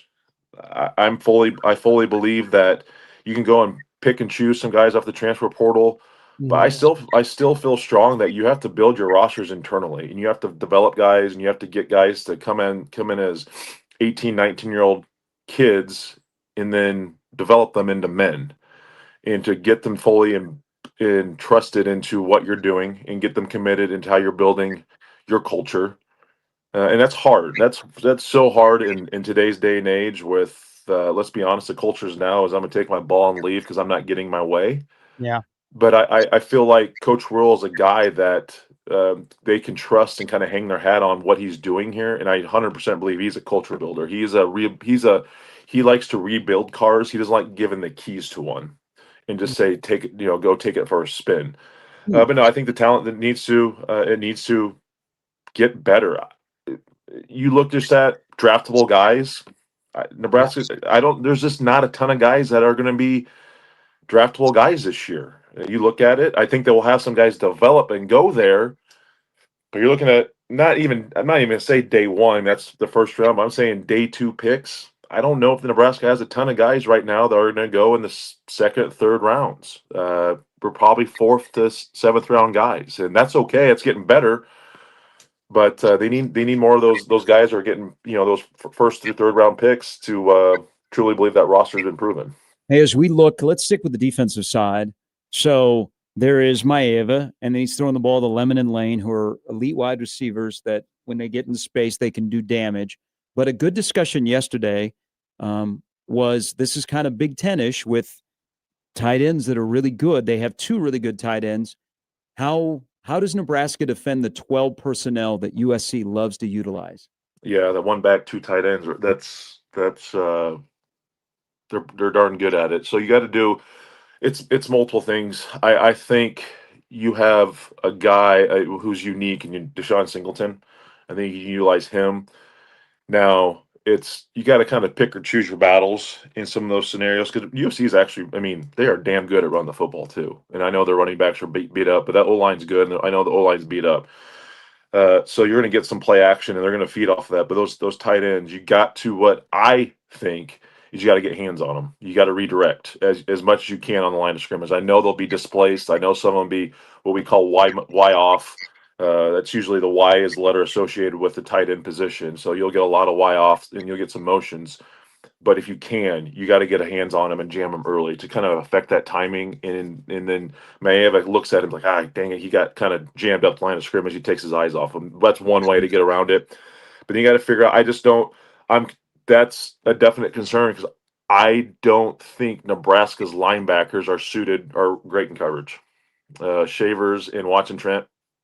If I'm an OC, I'm trying to get those guys lined up with them in situations, and I'm exposing them. I think Javen Wright's better. He's the best cover guy we got, but those other 2 have been playing. And then you get Merritt, who's just young. He's just young right now. I think you can expose those linebackers just because they struggle. They're pretty good going north and south, but you get them going east and west and having to use some agility, they're going to struggle. So I think if you can get hands on them early and often.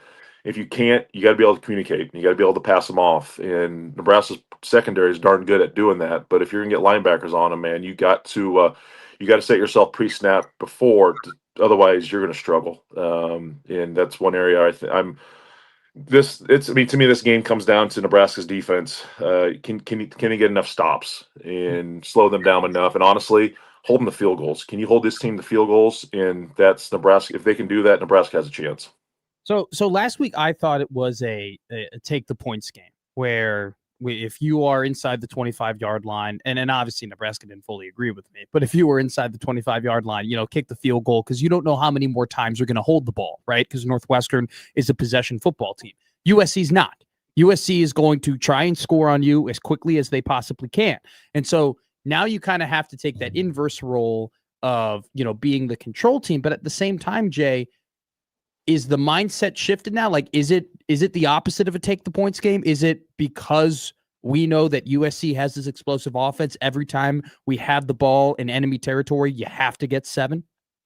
I think it depends how this game starts off. Okay. I think that's a game by game scenario.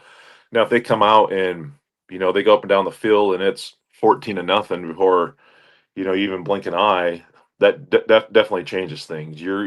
And maybe in even that scenario though too, maybe you do try to slow it down just to give yourself a chance, right? To keep that offense off the field, and maybe you can make some changes on the defensively. But I think it's totally a game by game scenario. I think Nebraska still got to commit to the run. I think you look at what Notre Dame did to them a couple weeks ago and ran for over 300 yards. I think you got to continue to do that. I think you got to, again, Notre Dame was able to take a kickoff return for a touchdown against USC. I hope Nebraska is able to expose them on that front as well. But if Nebraska is able to get some stops defensively and holding the field goals, and all of a sudden it's 6-0, 9, or you're holding the 9 points in the first half. I mean, that is a 1,000% a win for this defense. And if you can just hang your hat in there and get some and move the ball, I think Nebraska will be able to move the ball on them a little bit. but it's just about getting those stops. And if you get down early, you might have to go up tempo. You might have to do some different things. You might have to start chucking it, and I totally am okay with that. But early on, commit to the run. Say, hey, have you improved from last week? What Notre Dame did to you, and we're going to force you to show your hand. And if you have improved, and if you haven't, we're going to keep feeding 21 because he's pretty damn good back there. Jay Moore joining us. I don't know enough about special teams other than to look at numbers and look at coaches and go, man, Nebraska's got a really good special teams coach, and they are greatly improved in that area of the game. Is there anything you see, whether it be kickoff returns, coverage units, any subtle thing from last year to this year that you notice as a former player that you can point to and go, yeah, it's not just an Eckler thing. It is an Eckler thing. This is what they're doing to have success in those areas that they did not have success over the last couple of years. Yeah, it's special teams is such a unique thing because it's not a sexy deal. It's a check your pride and your ego at not even pride, check your ego at the door. A lot of young players, that's how you get on the field early on. But a lot of older players who aren't starters play that role as well. And this goes to the same in the NFL. You have to. It's not fun. You don't get the recognition. You don't. There's a handful of guys that maybe go to a Pro Bowl in the NFL on special teams, right? But I look at some older guys who have played a lot of snaps on special teams have done it. So I think the biggest thing is getting that Coach Eckler has done first and foremost is the energy into that group, and then taking pride in how you're doing things. But when you look at the kickoff returns and you look at the success of the punt returns, it's just simple effort, energy, a hat on a hat, and doing it the right way. And it's winning early. Special teams is all about winning early, setting yourself up for success right away. As soon as you it's so hard because it's such a long play. There's so much field. As soon as you don't get that win early or set yourself up for success early, it's really hard. Otherwise, you're gonna get a block in the back, you're gonna get a holding, or you're just gonna let a guy run free and he's gonna go make a play. But that's what I see. The guys are setting themselves up. They're getting inside levers. Their hands are there. They're button and pressing at the right times. They're understanding how to use their body in space in blocking off things. It's the little things. But you look at all the kickoff returns, the punt return success. There's a hat in the hat, and guys are fighting their tails off to make sure that they're continuing their blocks. That hasn't been there in the past. There's a lot of pride in how they're doing things, and I know just watching a few practices in spring ball. I mean, Coach Eckler he was up and down those sidelines like a madman, making sure those guys are doing the right things, and it shows. But it's winning early and right away because if you don't, you're screwed in special teams. We see running backs like Emmett Johnson line up in the slot all the time. That's nothing new. Using your running back, especially the one athletic as that, in the slot to create different routes. But he lined up out wide on that 3rd and 7, that first 3rd and 7, probably the most pivotal 3rd and 7 that they had out of the group that they converted. From a defensive perspective, Jay, just how much of a just layer and a nightmare is that for DCs knowing, hey, they can essentially line up this running back anywhere across the field? Yeah, it's always hard. When they go empty, defenses have their empty backfield rules. And sometimes they call it close side rules or just whatever it is. And it's usually a running back on a linebacker. And what I kind of alluded to earlier, unless you have elite athleticism at linebackers, they're going to struggle in coverage. They're just not comfortable. Linebackers aren't comfortable being out there. And a lot of times you're in a man-to-man situation in those empty spots. So you're just getting them uncomfortable, and that's great. Being playing at the next level, playing on an outside linebacker, there was times where, in those close side rules, sometimes it's either a tight end or running back, but all of a sudden I'm out there and I'm with the 49ers and I have to cover Frank Gore or Vernon Davis man to man. I can guarantee you I'm not winning. Yeah. Right. So I have to set myself up early and often to try to get a jam on them. Or guess what? I'm changing the damn coverage. We're not going man to man. Hey, Deshaun Goldson, get your Patrick Willis, come over here, man. I need some help. We're switching this thing to quarters, man, because there's no chance. I got no chance. So that's what you're trying to do. You're put them in conflict. You're trying to get those linebackers. Hey, let's see how they are. Can they communicate with the secondary to get themselves out of this scenario? But otherwise, you're just getting a better athlete on a less athlete. That's Sure. what it comes down to, and you get guys in those scenarios. So follow up here, like, are there situations you think that Nebraska could put, Emmett out wide, knowing that, hey, it's man, but understanding that a linebacker like you could probably call it back into quarters, and then they can check it back at the line and get something that they to them? Yeah, 100%. That 100% you can, but I think again, what they're doing. So a lot of times what they'll do, they can go and empty, Mm-hmm. and then you motion a guy, and if the guys are still moving with that motion guy, that's usually alerting that's man coverage. If no one's going, they're probably in zone. And then your checks. Not your checks, but you just know who you're looking at. Who do you like in the man situation? Who do you like in a zone situation? So a lot of times your underneath routes are going to be a little better in your zone situation. If it's man, everyone's in play, right? And you're kind of doing some mesh routes in those type of scenarios. But it's all the cat and mouse game, the chess pieces you're moving around pre-snap. That's where a lot of these games at this level are won and lost. Win or lose on Saturday night? I just think USC's. My score prediction on Big Red Rapid, I said USC 34, Nebraska 27. I think Nebraska battles, it hangs in there. I know USC, the chance that Nebraska has is they don't play well on the road. Mm-hmm. I think the two games USC has won so far in the Big Ten on the road is Purdue and I think it's UCLA, and I don't know if you can count that as a true road game. Losing at Notre Dame, losing at Illinois. But again, what UCLA is really good at, Nebraska struggles stopping the run at times. I just think there's too much talent at USC right now. It's a battle. It's going to be a good game. I just think USC is just too much. They're in a better spot, and there's too many weapons for Nebraska to stop at once. Hey, fantastic stuff. We always appreciate it. Great seeing you on Tuesday night and having you here on Wednesday morning. Have a great weekend. Yep. Thanks, guys. That's Jay. The discussion about running the ball. So I think if USC hits 4 a carry, uh-oh. Well, Nebraska the last 2 games has given up 5.3. But if they're not able to run the ball, then you can load the box. Yeah. I mean, there's going to be you're going to have the Nebraska defense is going to have to play really well on all 3 levels. Like they're going to have to tackle in space. They're also going to have to be very, very smart because I think, as much as we take cracks at Lincoln Riley, he does do a good job in game planning and putting guys in conflict. Sure. And there are more guys than not on Nebraska's defense, at least this is my observation, that you can put in conflict, then you don't go, oh, man, we don't want to get that guy because we know that guy's going to make a smart play. And you know that there's going to be that one big run bust a game. Are you going to hit your head on the goalpost, or are you going to get just 50 when you still have 20 more to go? I just don't think that if Nebraska gets the same amount of pressure this week that they did last week, that there's any way they win this game. Yeah. I just this is going to have to be a John Butler earn your paycheck game, right? I think a lot of people have been critical of him being quote unquote vanilla.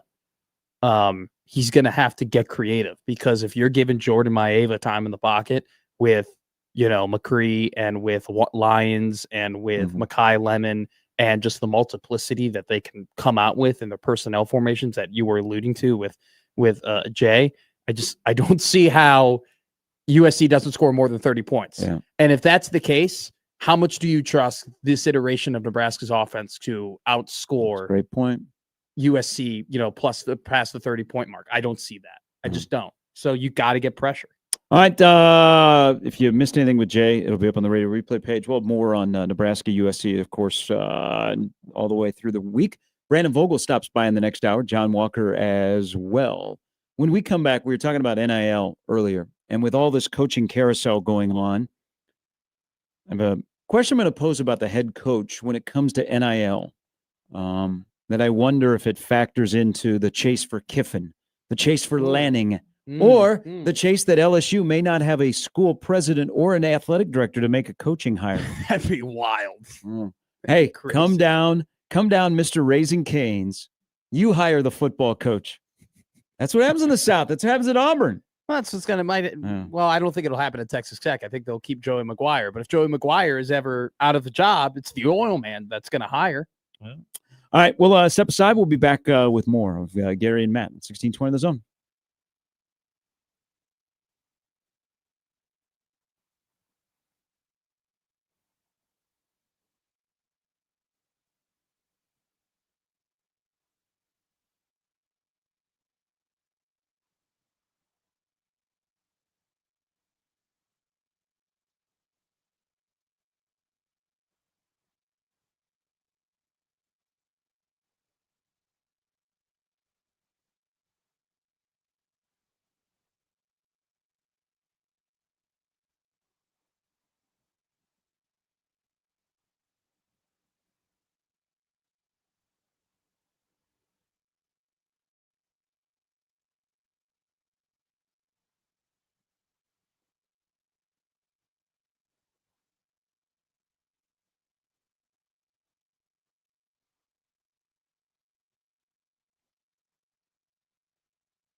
All right, big news in the high school wrestling world that involves Nebraska wrestling.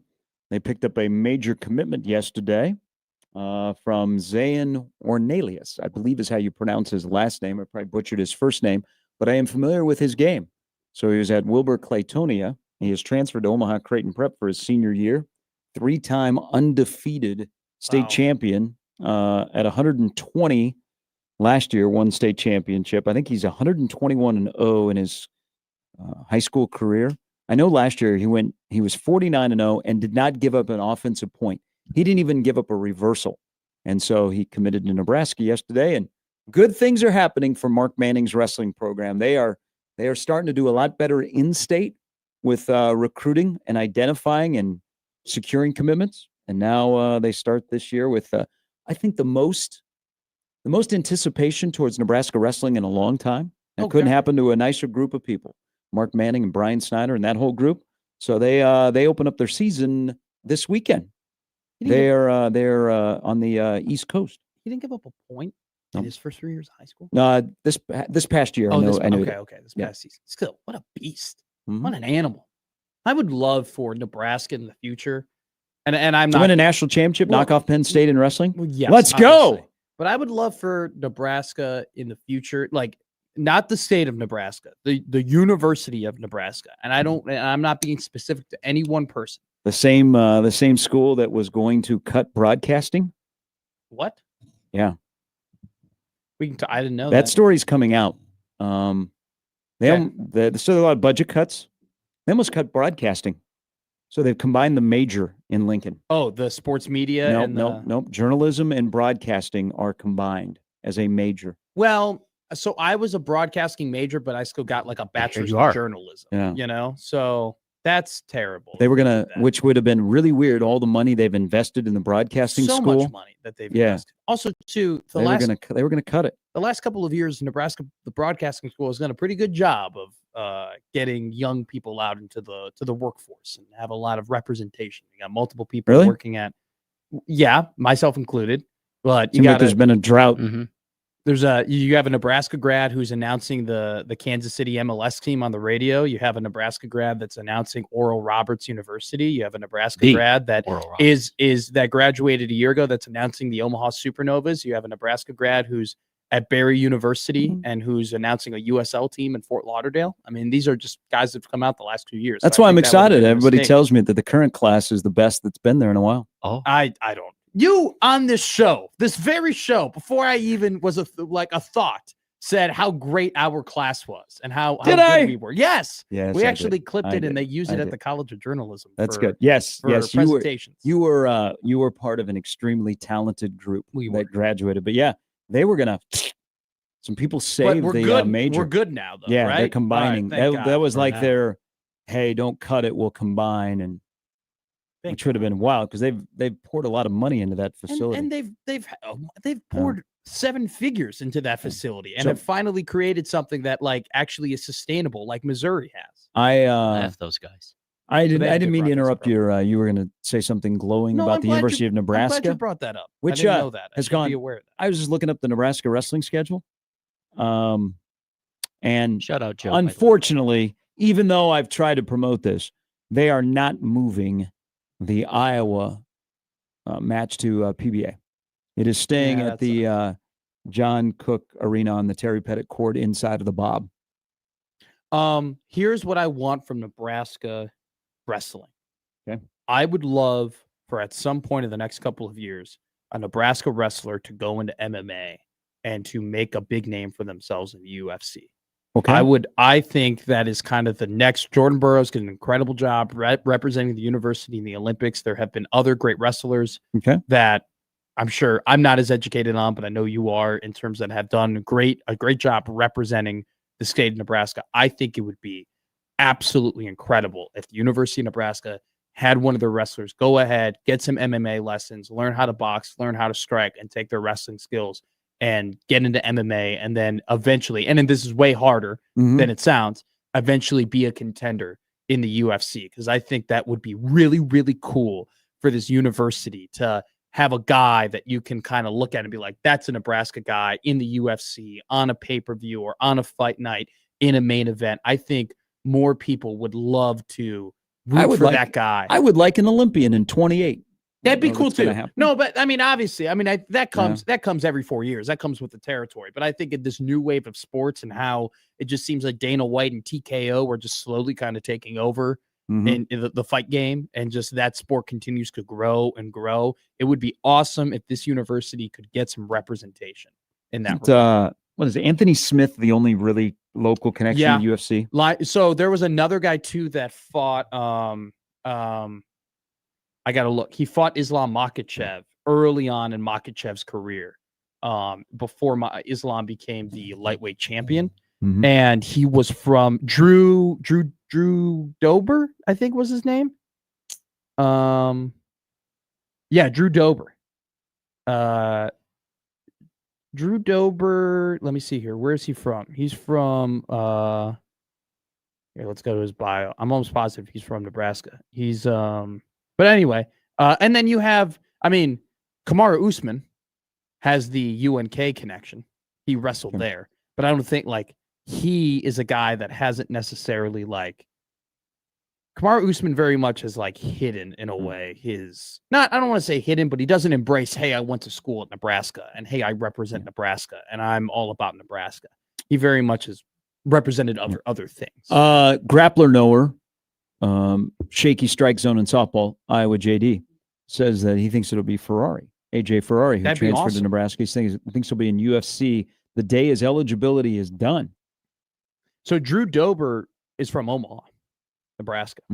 But I don't think he went to Millard North. But I don't think he went to the University of Nebraska. All right. Nebraska wrestling back home next Friday night. Okay. They've got a great home duel slate. They not only get Iowa on the 23rd of January, which Nebraska fans got to buy the tickets. Can't have bumblebees in the building, okay? No, God. And that's a stretch because the next Friday they go to Penn State. So they go to the Rice Jordan Center where that'll be a mega duel. But Oklahoma State comes here in December as well. And I know ticket sales have been going really, really well. You will not be disappointed. If you've never been to a duel, a college duel at a high-level college wrestling, you will not be disappointed, and especially the show they put on in Nebraska and this year. Let's go. Let's go. I haven't been to a duel. I think I got to mark that off the list. What do you want to go to? Oklahoma State, Iowa? What do you... You want to go together? Sure. All right, let's go to Oklahoma State. Okay. That is December. It's a Sunday. Perfect. I think it's December 21st. Perfect. Daniel Cormier is my favorite MMA fighter of all time. Very famous Oklahoma State He will not alumni. be wrestling on that day. He might be announcing, potentially. Maybe. He might be there. He might make an appearance. Yeah. That would be that's Oklahoma State is what Oklahoma State typically is. That's a massive duel. I like what they're doing with college wrestling this year because in November in Tulsa, which, the state of Oklahoma is a really big wrestling state. Oh, yeah. For what John Smith has done at Oklahoma State and the history of the domination they've had in Stillwater, but they haven't been good as late. The national duels will be fun to watch in the middle of next month. So Nebraska wrestling, congratulations. They get a big commitment ahead of what is going to be a monster year. We'll get Coach Manning on very often. Yeah, I did the event over at Happy Hollow for the Nebraska Greats Foundation. We had Coach Manning, Coach Snyder, Antrell Taylor. Man, those guys, there's so much excitement. They're all great guys, great ambassadors for the university, great ambassadors for the sport. But they're going to have a monster year. I hope the Devaney Center is full. Oh God, every home duel, and they got a great schedule. So even though I tried to get the Iowa duel to PBA to have a lot of people in there, they said no, Sharpie. Coach Manning said no, we're keeping it. We just need Nebraska fans to buy all the tickets because Iowa fans will buy a lot of the tickets. How embarrassed would you be if I met Coach Manning and I was like, "Hey, you want to lock up?" I would be very embarrassed, and then I would also look at you on the floor and I'd be like, "Wow, oh God, you chose the wrong person." Yeah, he would whip me. Yeah. But I start doing the pro wrestling thing, where I put the hand up. Hey, it's anybody, and by the way, I would never do that. I'm not stupid enough. The one thing I always appreciate about Coach Manning, and I've known him since he got hired, is he is very great if you don't know anything about wrestling. because he will explain the sport to you, and it's not like they close you off. Mhm. They actually give you a lot of access to go watch them in the room. Yeah.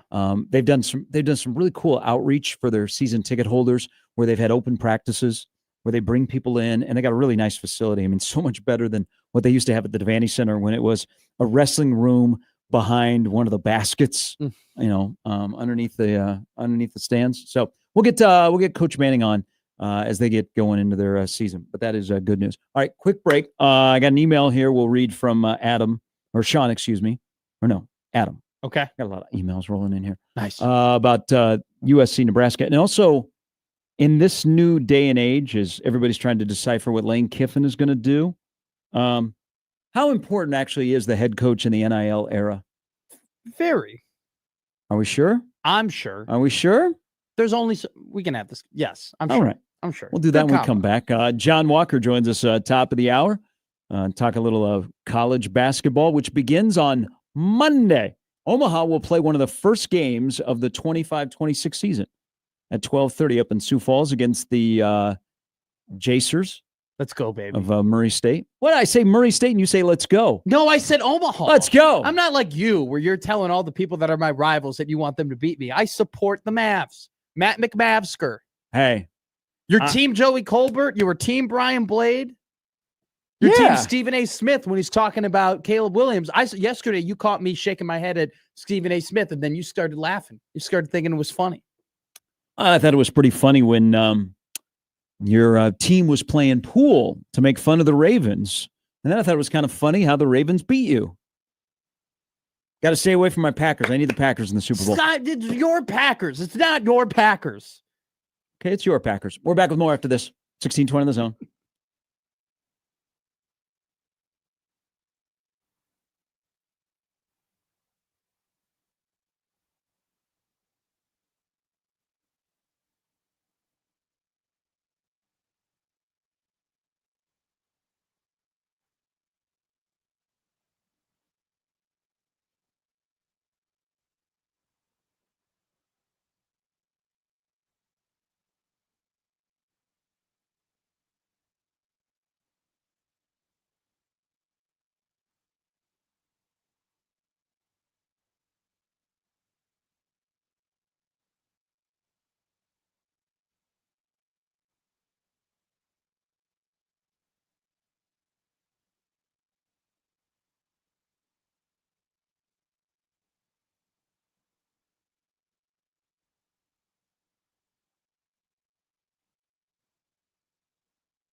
Why are you shaking your head? It just is like, are either of you on What's my wrong? team?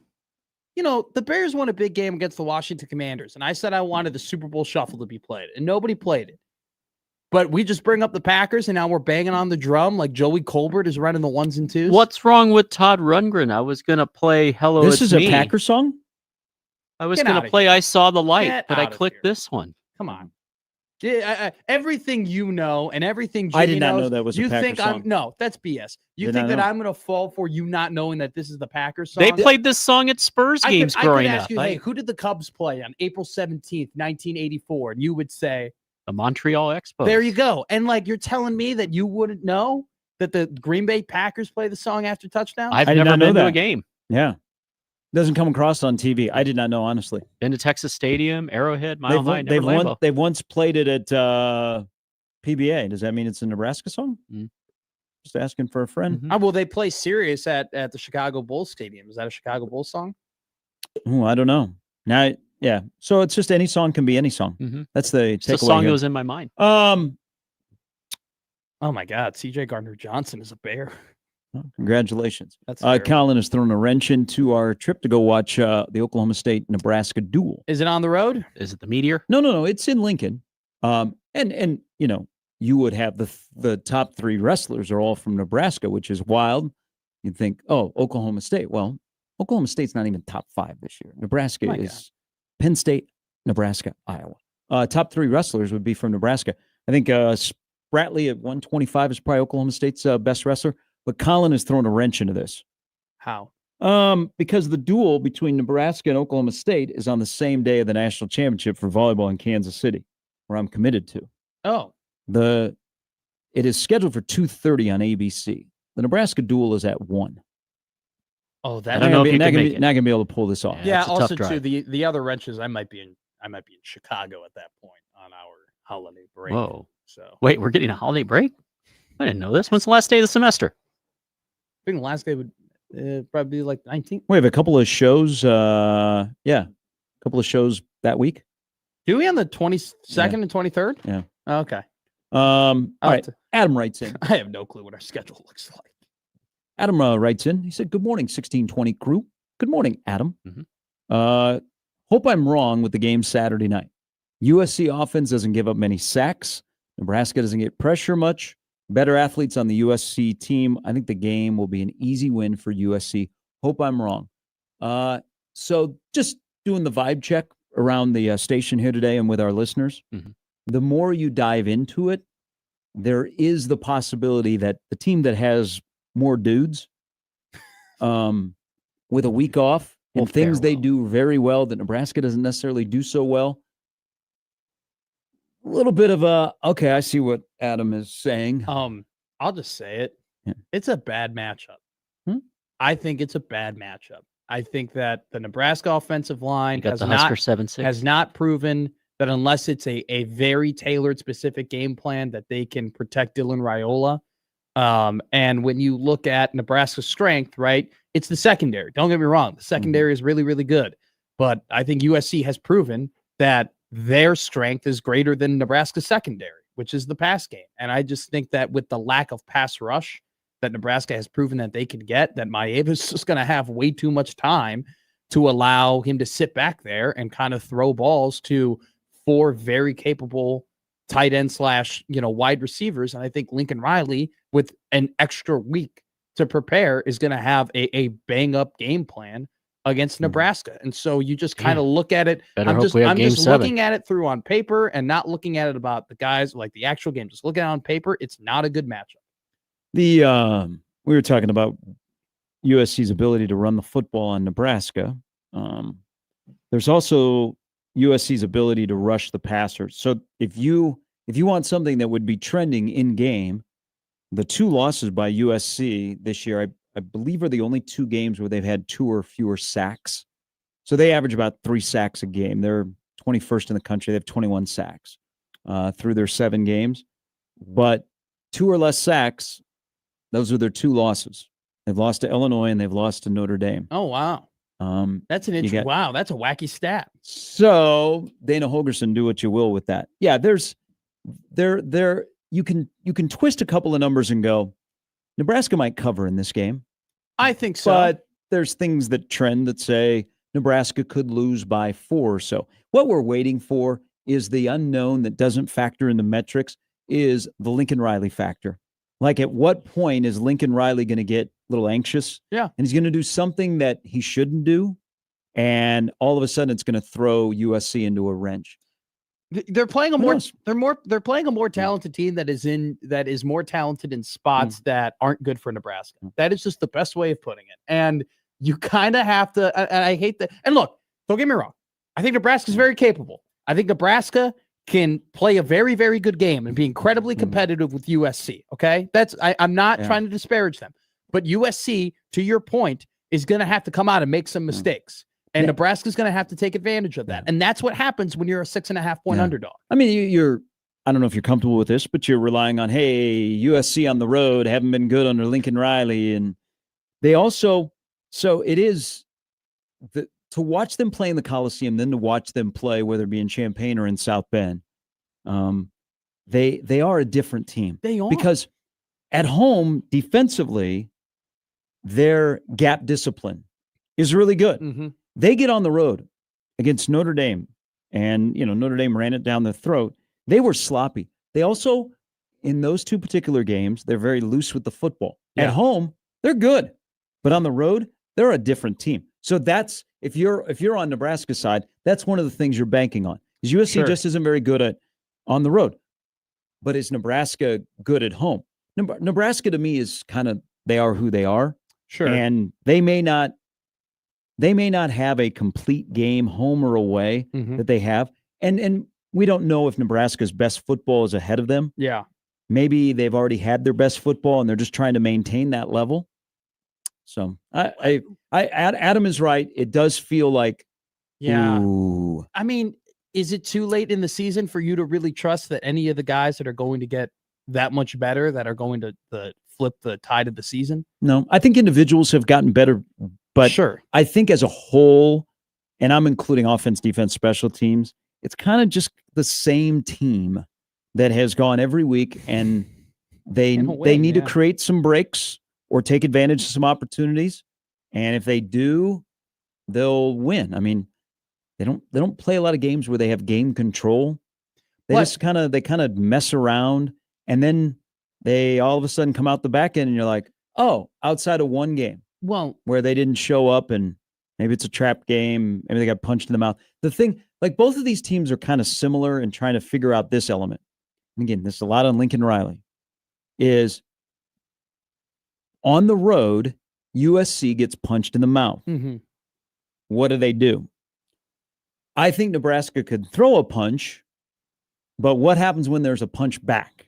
Like, what is your response when you get punched in the mouth after you threw the first punch? How do you respond? For USC, it's been the case. If you listen to people that cover them or fans that are very much into every single snap of USC football, it is when we go on the road, why do we have to get punched first? And then we take a while to respond. We have better dudes. We have better dudes. Why can't we be the one that walks in the door and starts throwing haymakers? I think Nebraska can throw the first punch. What happens when USC throws another punch? Can Nebraska punch back? That's like, game inside the game. Well, also too, has nothing to do with Maeva and Raiola. If Nebraska football was a fighter, they'd be 3-1 because they got punched in the mouth against Michigan State, Maryland, and Northwestern, and they ended up winning those games. And they got punched in the mouth versus Minnesota, and they lost that game. And you talk about control. I think in terms of Power 5 games, they've had control of one game, and they even lost that control to a certain degree in the fourth quarter against Cincinnati. Mm-hmm. And that took a really good play by Hartzog and a bad throw from Sorsby to really lock up. And so that's what they've been able to get out to. They've been able to punch teams in the mouth. They've been able to get up 14. They've been able to get up 10. They've been able to get up 7. They're a great front running team. But then they still, I don't know if I agree with that completely, because they still give up those leads and they allow the teams to take, like, they were front running 14-0 to Michigan State, and Michigan State ended up taking a 21-14 lead. They were front. They had a 10-point lead against Maryland, and they were front running, and then Maryland came back and had control of that game in the fourth quarter. But I'm talking about front running when you can be up. Yeah, someone's going to respond. Sure. But what are they like if you're down 14-0? When they lost to Minnesota very badly and looked terribly. And it's funny you bring up the road and away, or sorry, the home and away splits. If you look at like specifically what their rushing yards have been at home, they are giving up like under 4 a carry, 4.5 a carry, kind of sort of standard, not great, but standard type stuff. They gave up more like 5+ when they were on the road. Gave up 5+ to Illinois, gave up more than 5, and they gave up like 8 or 7+ against Notre Dame. I mean, that is really what it's going to come down to is do they continue this trend of like just being bad on the road? And if they don't, I just think it's a bad matchup. And I don't see how Nebraska can play the same way that they've played the last couple of games and beat USC. I agree. A little bit later, Brandon Vogel with his thoughts. Coming up next, John Walker will stop by. We'll talk some basketball that begins on Monday. Yay. Yes. Here way too early. No, I know. I think we all agree. All the other sports that aren't football should really start around December. And that way we can kind of like... NBA starts on Christmas Day. That would be perfect. College basketball begins around Thanksgiving. Okay. Bring back the Great Alaska Shootout. Where does college hockey begin? Probably around the same time college basketball? January. Come on, Gary. You can't do that. You know you can't. College hockey goes forever. Gary, but you have to... The guys have Omaha had a great weekend. Gary, great atmosphere the over at guys Baxter for UMass. Now they only have 2 home series before Christmas. You know as good as I do. The guys have to learn how to play together. You need a 6-week buildup. Their season starts in October. I'm talking about goes to middle of April. I'm talking about exactly. You need a 6-week buildup to click to like. You're practicing year round. It's hard. Captain Man. practices. It's hard. This is not prep school hockey. It's hockey in this general. Is major this is college NCHC this is known hockey everywhere. You need a lead up. You need Ducks a build fly up. together. You can't shorten the season by 3 months. Teams like there is no off season. I'm aware, There's but no there are off-season new for players. any sport. There are new players. Yeah, but they get here at the middle of the summer. Yeah, but now they're finally playing against other opponents where it's like they have to learn how to play against different systems and what lines work and what combinations work. And, Jonesy might be down there against this team, but he might be up here against this team. Better. Quick one on here on wrestling from Daniel. He says, good morning. The team the Huskers must not overlook this season is UNI. Last year, I believe they thought they could walk into Cedar Falls and come away with a win. They got crushed. Looking forward to the season. Thank you, Daniel. This year, January 3rd, the Panthers will come to the Devaney Center. The Troy Dannon game. That's very true. That's very true. Yeah, last year, 24-9. That was but Northern Iowa I think Northern Iowa was top 10 last year when they wrestled over there. They're good. They were good. I wasn't following, but I'll take your word for it. All right. John Walker is coming up next on 1620 The Zone.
All right, as you mentioned, basketball is almost here. There have been some good exhibition games. So update your Ken Palm subscription. Check your top 25. Check your schedule grid as we go with hoops beginning on Monday, which makes our next guest very, very happy. John Walker from the World Herald, freshly back from a wedding, which was not his. He joins us now. Good morning. Good morning. Good morning. No, it was not my wedding, but it was a good wedding nonetheless. How are you guys? Good. When you say it was a good wedding nonetheless, even though it did not involve you, like what made it a good wedding and what could they improve on? Okay. So it was my girlfriend's best friend's wedding.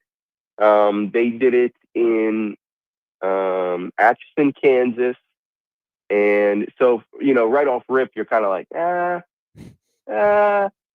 however, Atchison is the home of Amelia Earhart, the Amelia Earhart Festival. So, there's some good in Atchison, Kansas. But my biggest concern, guys, was that the ceremony was inside a church, and that's no problem. But the reception, I was told going in, was in a tent outside because it was easier to fit all of these people. Okay. And we're in late October, man. The weather was not great down there. I was worried about that. A tent outside in late October. And it was actually like a very bougie tent as far as wedding tents are concerned. Heaters inside, you name it. So it was good. Let's see. One thing they could improve on. Give notes. No explicit music at all the whole night. Oh. Okay. So maybe I have 26-year-old ears. Yeah. Let's get some Baby Got Back. Give me some explicit stuff. Yeah. John Walker, an Amelia Earhart festival is can you explain? I mean, what are they festive about? No, they got the museum right there. It's on the Kansas. It's St. Joe and then go kind of south. Yeah. So it's right there on the Kansas Missouri border. Yeah, no, I used to go when I was a kid. Yeah, we drive over from St. Joe to Atchison and went a few times. It's really just kind of an excuse for everyone to get together in Atchison. Okay, fair enough. And then the Amelia Earhart part of it, if you will, is they do like a oh my goodness, I cannot even think of their name. They like stand on the side of the small planes and stuff and like do stunts and whatever. Okay. They like do that. It's like a flyover type of show. They do that right above the water at the river. Everybody like lines up their lawn chairs and watches the show. All right. There you go. Thank you for educating me. Got to go sometime. I'm okay. Yeah, this is a city boy over here. He ain't gonna find himself in Atchison, Kansas. No. Let alone St. Joe. I was in St. Joe. Oh, that's right. They got a casino there. All right. Let's talk some hoops because 1 week from the night, Creighton begins the season against South Dakota. Now that we're through 2 exhibition games and 2 really good opponents, like Mac has always done a really good job of scheduling smartly, like in season with the non-con. These 2 exhibitions give them 2 different type of looks. Colorado State's going to be a really good team. They're going to be a nice mid-major, top 15 team in mid-major polls all season long. All right, now that you've sifted through it and you've shared all the information and going through the different position groups online as well after 17 days of Jays, has your prediction or thought process on what you think this team can be changed for the slightest either way after 2 exhibition games and a full month of workouts? No, I don't think so. I still think the group is immensely talented. I really do. I just think we're like Greg McDermott would probably tell you, it's going to take a second to figure out how all of these pieces mesh together, even through workouts, even with 2 exhibitions. Like those do not simulate a Tuesday night at Gonzaga. You know what I mean? Yeah. So that's the tough part is you can try and you can try and you can try. You can bring in Iowa State. You can bring in Colorado State. You can go at each other in practice after practice. But I know South Dakota will be a tough out on opening night, especially for a new look group. But man, once you start playing the Gonzagas and the Iowa State again, and Baylor, and like those are when you find out what this team is. I think they're going to be pretty salty, but they're going to have to prove it at the end of the day. Because like opinions don't show up on your resume in March, unfortunately. Not unfortunately, I guess. So yeah, it's going to take a second for them to find their footing and for them to find out what group works best, what rotation works best, who can play alongside each other really well. But man, it's such a talented group. Like, I obviously haven't been here forever. This is my third season on the beat. Can you guys remember the last time Mac had a group this thoroughly talented? Like the reigning MEAC player of the year is going to be coming off the bench more than likely. That's insane. Yeah, they haven't been this deep with this much talent since they've been in the Big East, and the different type of players they have. I mean, the style they play is exactly the same. Kick, swing the ball, drive, kick, three goes up. I mean, that was a familiar couple of possessions back-to-back against Colorado State. No, that's why trimming the rotation, I think every coach says that. They start with 11. They hey, we want to be down to 8 to 9 by conference. But I think if Max said, hey, I would be okay with 10 guys, you would feel really, really good once you get to January in the Big East season. But they'll be 8 to 9. And I think actually, guys, I think there will be a regular or two that may see their playing time cut. Well, because there's some younger guys that are proven once they get into the field of playing at this level, for sure, they'll be like, hey, let me have the minutes. You're totally right. Because Max said in the post game, and I don't know if you're listening, John, but he goes, look, there are guys on this team who could play for us, who could help us win, and they're just not going to play because we just have that many guys who are going to be able to impact winning. And one of those guys that is going to be able to impact winning, John Walker, is Owen Freeman.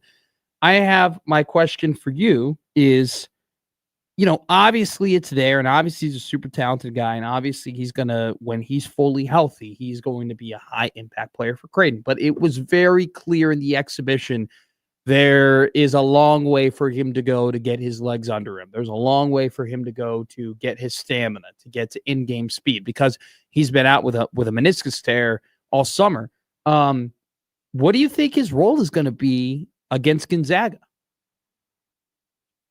Yeah, that's the interesting one, and that's a really good question because it's easy to sit here and imagine what Owen Freeman's role is going to be in January, right? Like he's going to play close to 30 minutes a game. Maybe he'll play 30 minutes a game. I just, with the way Mac has talked about utilizing this team's depth, I would like to think nobody pushes 35 a game, but everything changes once you get into the season. Anyway. As it pertains to Owen Freeman, like we know what his role is going to be here in a couple of months. But yeah, Matt, what is it now? Like, what is it week 2? What is it when you go to Gonzaga? What is it even when you go to Vegas for the Players Era Festival, right? Because he will he didn't play against Iowa State, so like that'll be an entirely foreign matchup to him. And I'm not saying it's a bad thing or good thing. It'll be foreign. Like, he doesn't have the familiarity that a guy like Nick Graves will, or a guy like Blake Harper will, because they played against Iowa State in the exhibition. Now it'll be way different in terms of the matchup and intensity and this, that, and the other when they meet in Vegas.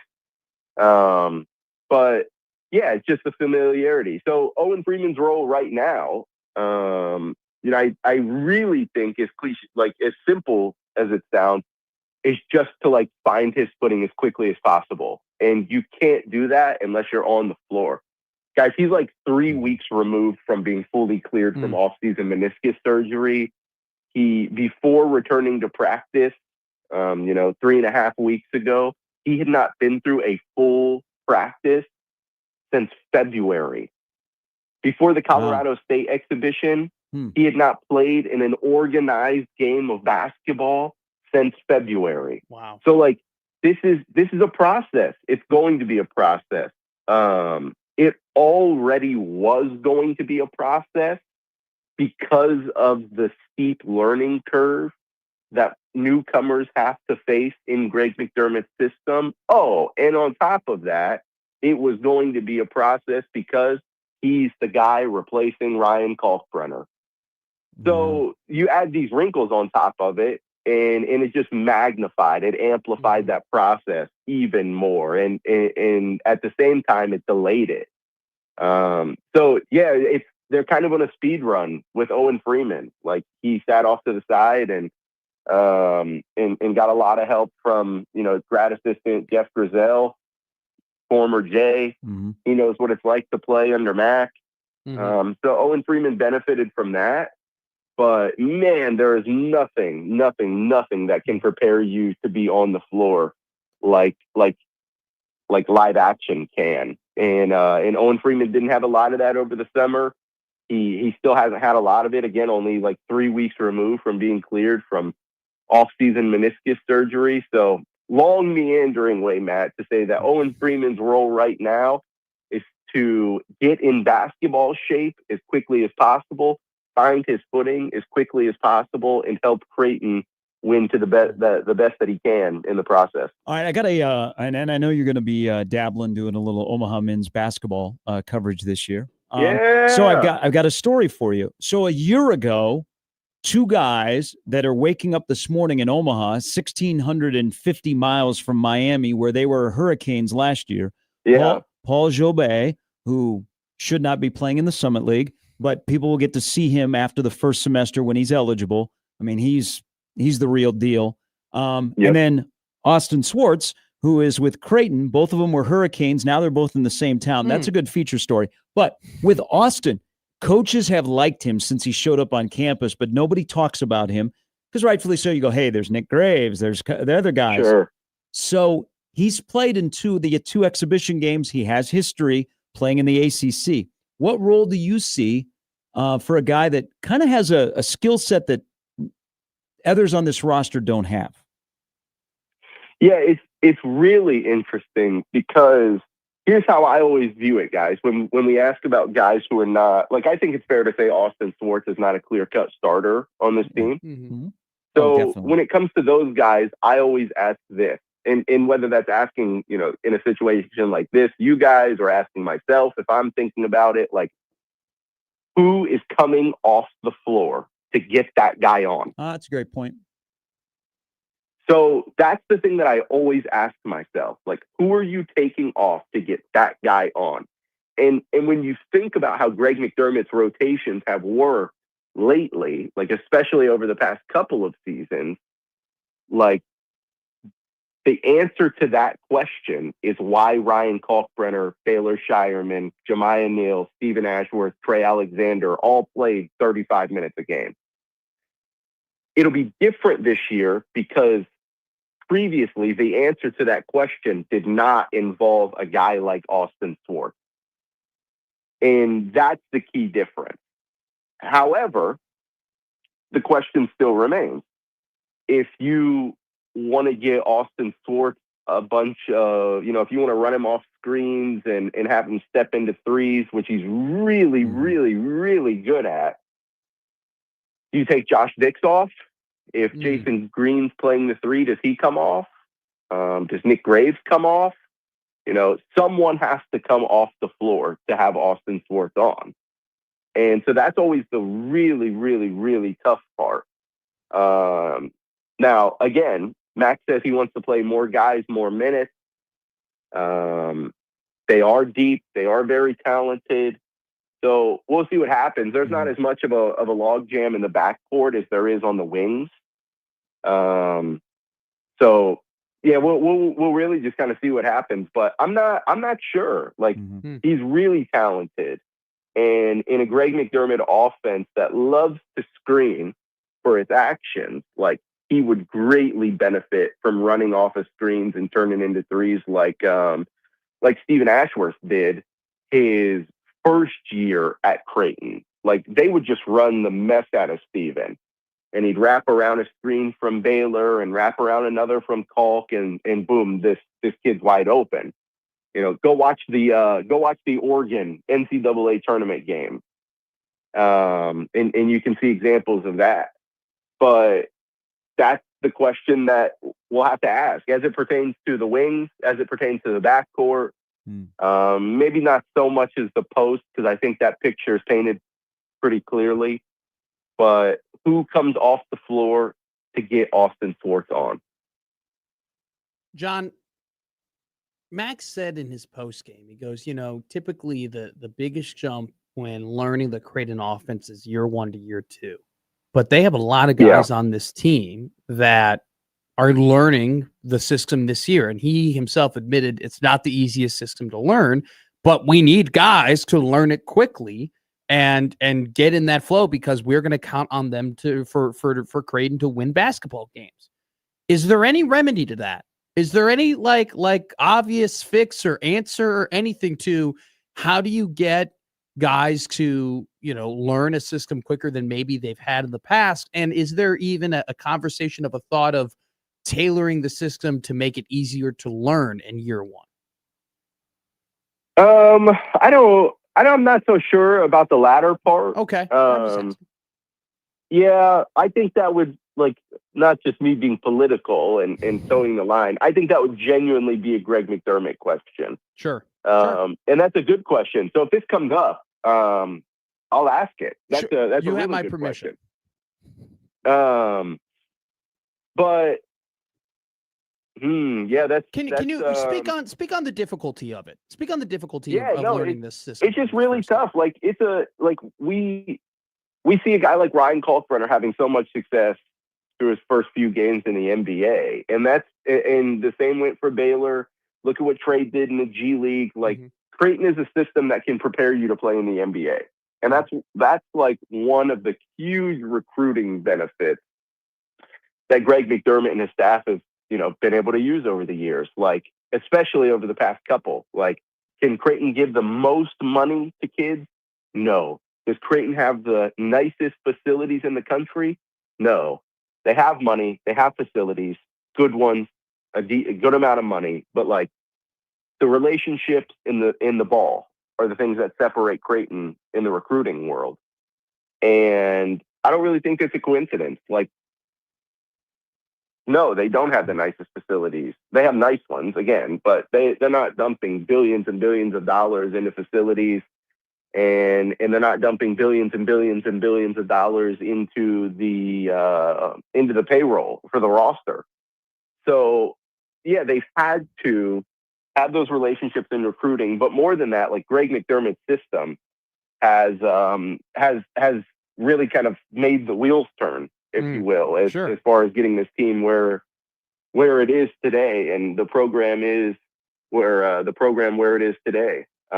It involves a lot of intricate actions, and there's often what makes it so tough is, much like a good offensive coordinator would throw a wrinkle into a play they've put on tape 50 times, that's what Greg McDermott's going to do out of an action.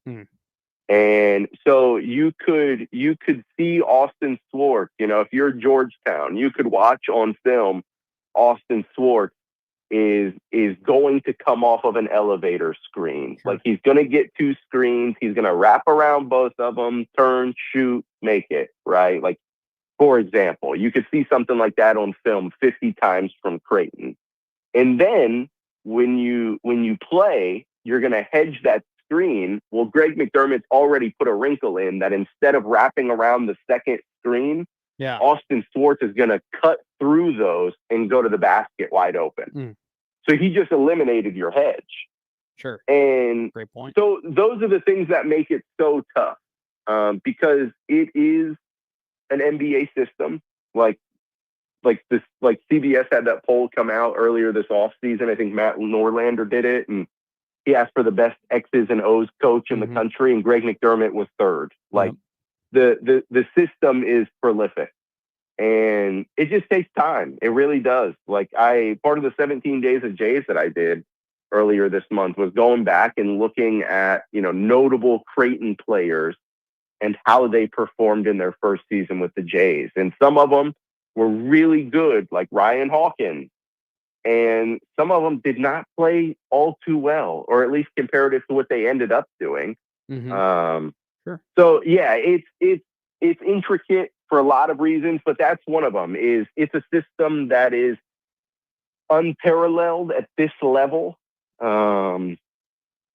We keep coming back to him. Like Austin Swartz comes from Miami, and they didn't really have a system last year. And so for the most part, it was like, yeah, get a shot up. Whatever the best shot is we can get, like, and however we get it, like, yeah, just take it. And that is like not the case at Creighton whatsoever. This will be the last thing I say on this one. Like, a lot of guys, you'll talk to a lot of recruits, a lot of high scorers, Blake Harper, Austin Swartz, guys that love to score the ball, Josh Dix, right? I'm talking about this year's transfers, but it applies to a lot of other people too. They come into Creighton. Jemiah Neal's a really good one. I think he explicitly told me this at the beginning of last season. Like, they look at Creighton and they see, whereas at their previous school they had to create in the system, these kids now see it as the system creating for them.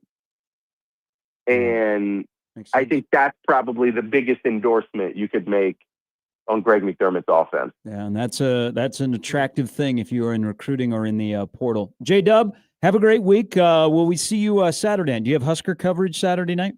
Yeah. I have Husker coverage on Saturday. I'll be at the stadium quite a bit early. Going to write about the atmosphere and the blackout and the night game and the ranked team in town and everything that comes along with that. And then after the game, I'll be in the USC post game. Yeah. So nice. if anybody wants to know what's up with the Trojans, win, lose, or draw, you're our Saturday guy. Night, then I'm the guy, man. I'm the guy. All right. Be good. Have a great week. And a week from today, you'll be back in your element covering a game where you'll want to bring your track shoes the way South Dakota plays. 94-70 is what Ken Palm says. Enjoy. Yeah, it'll be a barn burner. I'll have a few stories out before then. Season preview, big time Jackson McAndrew feature, and we'll do it all on Wednesday, guys. All right. Appreciate it, friend. Thanks, guys. See ya. South Dakota likes to run up and down the floor nonstop. Fortunately, would have been a nice little homecoming. Josiah Doetzler, who started at Creighton, Bellevue West champ, great young man, great family. Started, his brother played at Creighton. Josiah then transferred to St. Louis, knee injury. Transferred to South Dakota, knee injury. He's out for the year again, so he will not be playing. And they also have another player who is going to play significant minutes, I believe has been suspended. So no Gudo. Go Creighton, destroy South Dakota.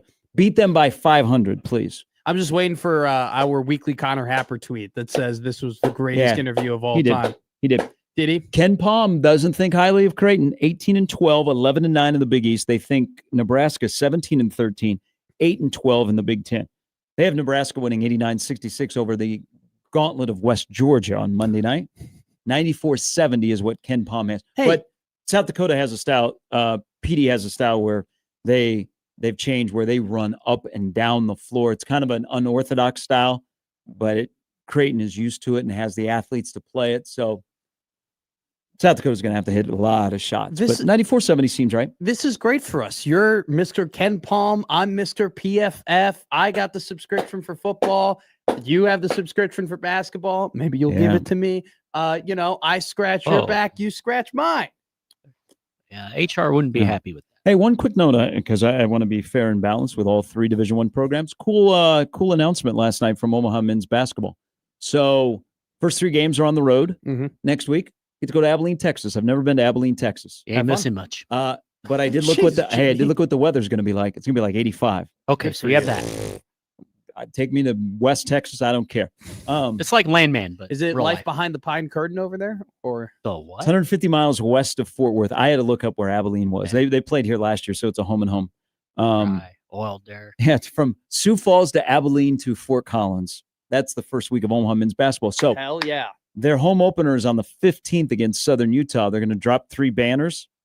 The whole team will be there. The whole team from last year will be there. Whoa, really? Markel Sutton from LSU, J.J. White now at Baylor, and Josh Strite, who is up working on the family farm in North Dakota, who are all 3 key members of last year's team, will be in attendance. That's super cool. Yeah, so they're all coming back. So the entire team will be back together for the banner dropping on the 15th. Good on Omaha for thinking of that, and good on LSU and Baylor for allowing their 2 guys to come out to Omaha and celebrate with that team. That's awesome. I think what Markel's being paid at LSU, he could pay for a private flight here. So good for Markel. He looks really good. That's he looks good. really good. JJ looked okay against Indiana. He had like 7 points coming off the bench. Markel, they got Markel playing the 3, which is really, yeah. He might, man, if he can play the 3 in the SEC and have success, be a 3 and D guy. Has he gotten quicker? A little bit. If he's quick enough, he's got the length and explosiveness. He will be talking about the NBA. Yeah. I mean, the G League, bare minimum, if he can play at a high level. All right, Brandon Vogel's going to join us here in a little bit with his thoughts on Nebraska USC, which comes your way at 6:30 on Saturday night in Lincoln. Don't forget, Big Red Overreaction afterwards. Matt and Josh. White knuckle, baby. Oh, who cares who's driving? Ripping through your calls. All Chris, right. you're live. Joe, you're live. John, you're live. Hey, after Nebraska became bowl eligible, the guy that does the Charlotte Mayo's Bowl bit. He did not call in. Yeah. I was so mad. We were looking forward to talk to B Rad. Peter Krenzer was like, "Hey, should I tell him like if he says his name is Brad, should I tell him not to call in?" I'd be like, "No, you get that guy in there right away. We go to him right immediately." So funny. There are callers to all of our regular shows during the week that when they call into Big Red Overreaction, they use a different name. Oh, really? Okay. Yes. Yeah. There's one particular person that calls Big Red Overreaction all the time. But when he calls into this show, he's a different name. That's good. I know who you are, but you always have a good call. So you can use whatever name you want. All right, take a break. We'll come back. Again, Brandon Vogel from Counter Read will join us here in a little bit on 1620 The Zone.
All right, we've made it to 9:31 Central, and the show is still on the air. The Earth is still okay. Yeah, we are your apocalypse station. No, the asteroid is not hit. Nebraska Ball Mike has not called in, but he's in the bunker. Mm-hmm.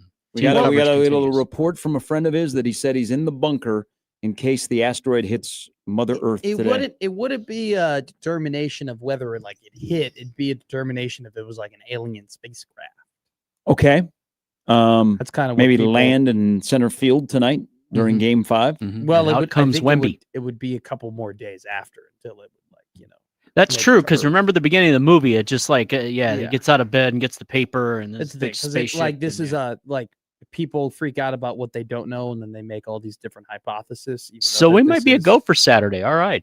Well, this is one of the only 3 times that there's been an intergalactic item that has moved through our solar system. So it actually is a pretty big day in science if they're able to identify and see what is in it, and it could make some pretty big advancements in space. Dana needs to be on the phone with the spaceship to get some. But I've watched The Day After, Jimmy, which was filmed in Lawrence. Yeah. It's just that this is this thing is very different from what we've seen before. So everyone is kind of, the people who are really tuned in on it are very skeptical. I blame Greg Sankey about it. But the thing is that if you're not, we would have no idea that this thing was happening unless Nebraska Ball Mike had called into our show and talked about it. That's true. So clearly, I don't think there's another radio show that's really going to be diving deep on this stuff. But that's a lie. If it's aliens, our great zone shows will have total coverage. No, what you're missing the point here. You guys can talk about that. The bigger story is what is going on in Mississippi. That has nothing to do with Lane Kiffin as we try and decipher what he's doing, and he's playing with everybody, and money is not important. And I hope he learns that, taking the Tennessee job was a bad move. He could stay in Oxford and be very, very happy. You talking about the beginning of outbreak down there? Hey, the number of escaped monkeys is still missing. Yeah. It has risen to 3. So there was a truck crash and the monkeys got loose. They went to the SIP. That is tough. So they had eyes though on the monkey that didn't die. And they said that if the monkey had left the area, they were going to have to annihilate it. Did they get that monkey back in its cage? I'm not sure, but those monkeys are guilty. Why would they be running if they were not guilty? Yeah. Well, they weren't running. They all died in transit. There's always the one. That's how the movie starts. There are 3, as I said, they're missing. Really? Yeah. Oh, guy gets on a plane to Boston and passes out. Wait, that's terrible. I thought they were all destroyed and there was only 1 left. There's now 3 missing? No, the host of Oh, monkeys. No, there was 1, then now they're up to 3. Oh my God. Yeah. This is terrible. I've seen it. Dustin Hoffman, Donald this Sutherland, isn't actually. Morgan I'm actually Freeman. more scared about that than I am about 3-Eye Atlas. I mean, it had what did it have? Herpes and coronavirus and all the viruses. They are dangerous to humans. So if you happen to be in that part of Mississippi, or if you see one here, they got on a plane and flew to Nebraska why are for they Saturday's game. Transporting herpes-filled monkeys is my question. Well, there's some studies. Sorry. They're coming from, or they were headed to Tulane University. I'm sorry, geniuses. Sometimes you just don't touch the money. All right. No wonder Willie Fritz Don't left. touch the money. Like don't put ourselves in situations where potentially you could crash a truck and then monkeys that have incredible diseases could get out and harm people. Perhaps one of them could play quarterback for the Saints and win a few games. You go to the monkeys. Don't have the monkeys come. They're so bad. What do you think? They're just going to walk into a lab? Yeah. Hey, probably. I'm here. Who's dissecting me? No, I'm talking about the scientists. The scientists should go to the monkeys, not the other way around. Where would one go to the monkeys? Well, because they should just have an area where they put the monkeys, and then they just go to those monkeys. I'm trying to stop this from happening. All right, this is a scary situation that now we've got 3 disease-riddled monkeys that are running around Mississippi. I think you're right. Lane's leaving. I just want to. So they were being transported from Tulane. Why were they running? They are guilty. They are guilty. They have herpes. We have to know. Not everybody that has herpes is guilty. I'm talking about animals that have herpes. Plenty of wonderful people get herpes. It's not just monkeys. I'm talking about the animals that have herpes. For example? I'm just sure we've known some that are just good. They're not all bad people. Friendly. I'm sure if you you were transported herpes to your body, you would not say that person that transported them or transferred them, you would say they're a good person. They weren't, but you are. Yeah. Like, you're not a bad person. No. So maybe the monkeys misunderstood. This is dominating the news in Mississippi. Thank God we don't have to worry about UFOs landing. Yeah. I'd be freaking out if I was in Mississippi. Well, you shoot them. Yeah. Well, I'm just like I'm guns not down going to there. be on patrol all day. Just Well, if you looking live for in an monkeys. area, if you live around Jasper County in Mississippi, this is probably a regular occurrence. I don't think it is. You see a lot of weird stuff, maybe Bigfoot. I'll still never forget. Shout out Harriet. Chicago had an alligator in a lagoon for about 15 days, and then we just got a random dude from Florida. He got it out in 6 hours. Well, there's a scary thing going on right now in Jamaica with all the flooding, is that the crocodiles have to find dry land. So they're in the water right now. They're in the water that is around your business or around your home. Oh, my God. All right. On that note, That's my biggest nightmare. By the way. That, Brandon. Let's talk to Brandon Vogel from Counter Read next.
All right, we are He's on his way.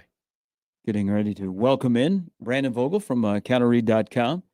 Maybe he's working on some breaking news in Tennessee. Does this mean it's close to Mississippi? We get to talk about Blackhawks hockey? Is that what They're is that a fun what this team to means? watch. What, 5-3-2? 5-4-2. Okay. Big victory over the Senators yesterday. What's 7-3 at the UC? Bedsy 7-3. Bedsy had a hat trick. Use their real names. Connor Bedard Thank you. had a hat trick. People don't know who Benzie is. Bedsy. I didn't know either. Bedsy. Yeah, Bedsy. Like Frank Bedbug. Nazer had a great goal. Wow, that was his first hat trick. Yeah. Well, they've been bad for the last 2 years. So they finally have a usable power play and guys around him who could play with him. Nick Foligno, old man Foligno, had a really good game. Spencer Knight is legit. They're a fun team to watch. They definitely are. They got into a fight with the Senators yesterday with 6 minutes to go in the third quarter. I loved it. Or third period. I loved it. I was like, look at this team stand up for themselves. Look at them fight. Look at them believe in what they got. I used to think the city of Chicago had futility with their teams. Then I've watched what's happened in Minnesota over the last couple of weeks because the Wild last night roller coaster of a game with the Sharks got beat. They're winless in the last 4 and 3 of them in on the road. That's terrible. And then you got the Minnesota Vikings. He's there. He's just waiting for him to get just done. set and ready to go. Okay.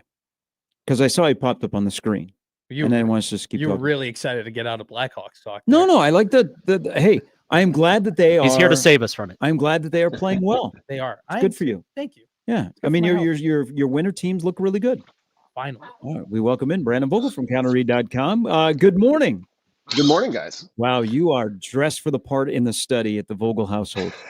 This is awesome. A little bit crisp and cool here, so we've entered sweater weather finally. Sunny and 75 in Omaha. It's amazing. Global warming. No, it's not. Oh, it's not. It is like 45. And it's been raining all day, Brandon. All right. It feels like football weather out where you're located, where we're located. So let's play a football game on Saturday night. And I would consider it a big game for both teams because we're searching for that fourth playoff team. If you win, you stay in the discussion. If you lose, you're thinking, hey, where are we going to be playing on New Year's Eve? Who do you have more faith in to be prepared for a big game, USC or Nebraska? I think based on the track record, it's slight edge there, USC, though it's not giant. They've played the game with Notre Dame, which, all apologies to Nebraska, Minnesota, or Nebraska, Michigan, rather. I think that USC Notre Dame game was probably a bigger one on the national scale. And we just haven't seen Nebraska win one of these in a while. That's of course the part you can't escape with this game. So USC, in terms of certainly offensively, had a lot of options and a lot of ways to beat teams, which in a game of the magnitude like this, I think is another point in their favor. Bigger game for Lincoln Riley or Matt Rule? Probably Matt Rule at this point, given that Nebraska came up short against Michigan in its last opportunity to do this. The Cincinnati win continues to look better, but didn't feel that way at the time. So we're back at this spot, a spot a lot of us talked about after that loss to Michigan of like, well, hell, maybe here's your next opportunity to go out and beat a team that catches somebody's attention. Still looking for that win decisively. Colorado kind of felt that way at the time a little bit last year, but I think being able to check the box in that column for Rule is a bigger deal here.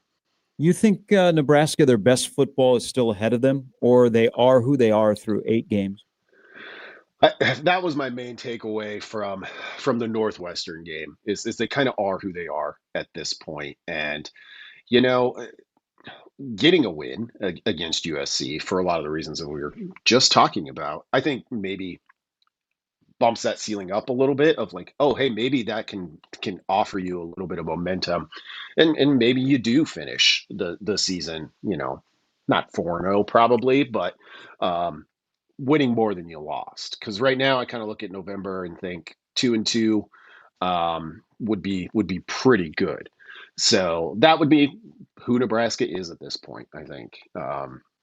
They're a good team. They're an improved team. It's probably the best Nebraska team we've seen in quite a while in Lincoln, but it's still a team that has some flaws, and those flaws are pretty apparent at this point.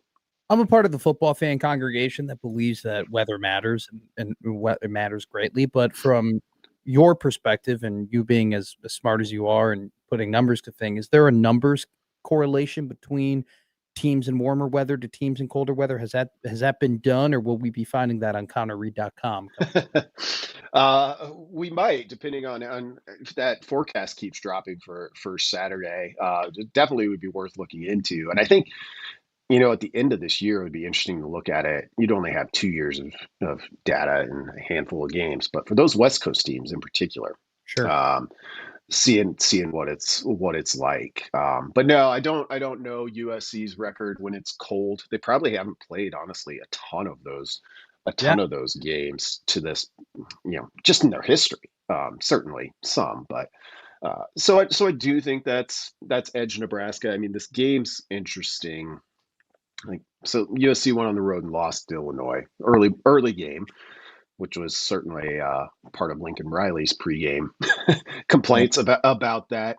And we kind of associate Bielema with hard-nosed football, and I think Nebraska's going to have to be hard-nosed. But Illinois also scored 34 points, and Notre Dame scored 34 points to beat USC. So yeah, it's going to be cooler. Does that diminish what is probably a 30-point threshold to beat this USC team with the offense that it has? I don't know. We'll see. The cold's one thing, if you get a little wind on top of that. But I definitely, the colder it gets, as Dana Holgerson kind of pointed out yesterday, it doesn't get worse for Nebraska, certainly. Yeah, there's USC isn't making a trip to South Bend at the end of the year. That seems to be always Notre Dame has to go out to Los Angeles. Huh, weird how that works. Emmett Johnson, 27 carries. And we know, he's a 1,019 all-purpose yards, the first Power 4 guy to get to 1K. He's fifth in terms of rushing yards in the country. He's having an unbelievable season.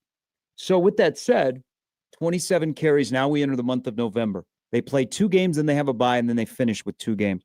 Are we too far down the road to worry about usage rate and just let it ride and ride Emmett as long as possible? I think so. Certainly in this game. And if you can employ that strategy and it works the way that it has to this point, maybe you'll look at, hey, maybe you go to UCLA and you have more of an advantage and you can try to knock some carries off in that one. But when you look at this Trojan team, there's not a ton of weaknesses, but one is the rush defense. And we saw what Notre Dame did, but Notre Dame has 2 of the best running backs in the country, though Emmett Johnson ranks right up there with those guys.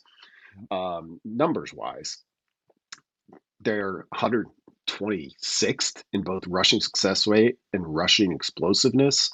That's the path for Nebraska. And that's the type of game that they, I think, would want to have at night, at home, in the relative cold. This is not the game to get away from Emmett Johnson and what he's been able to do. So I think for at least one more week, the higher that number of carries goes, the better it probably is for Nebraska. How big, like we talk about the talent gap between USC and Nebraska, but in your opinion, are there things that are maybe outside of talent that bring the 2 teams closer together? And maybe what I'm referring to here is culture and the lack thereof at USC. Yeah, I think that's part of it. USC has.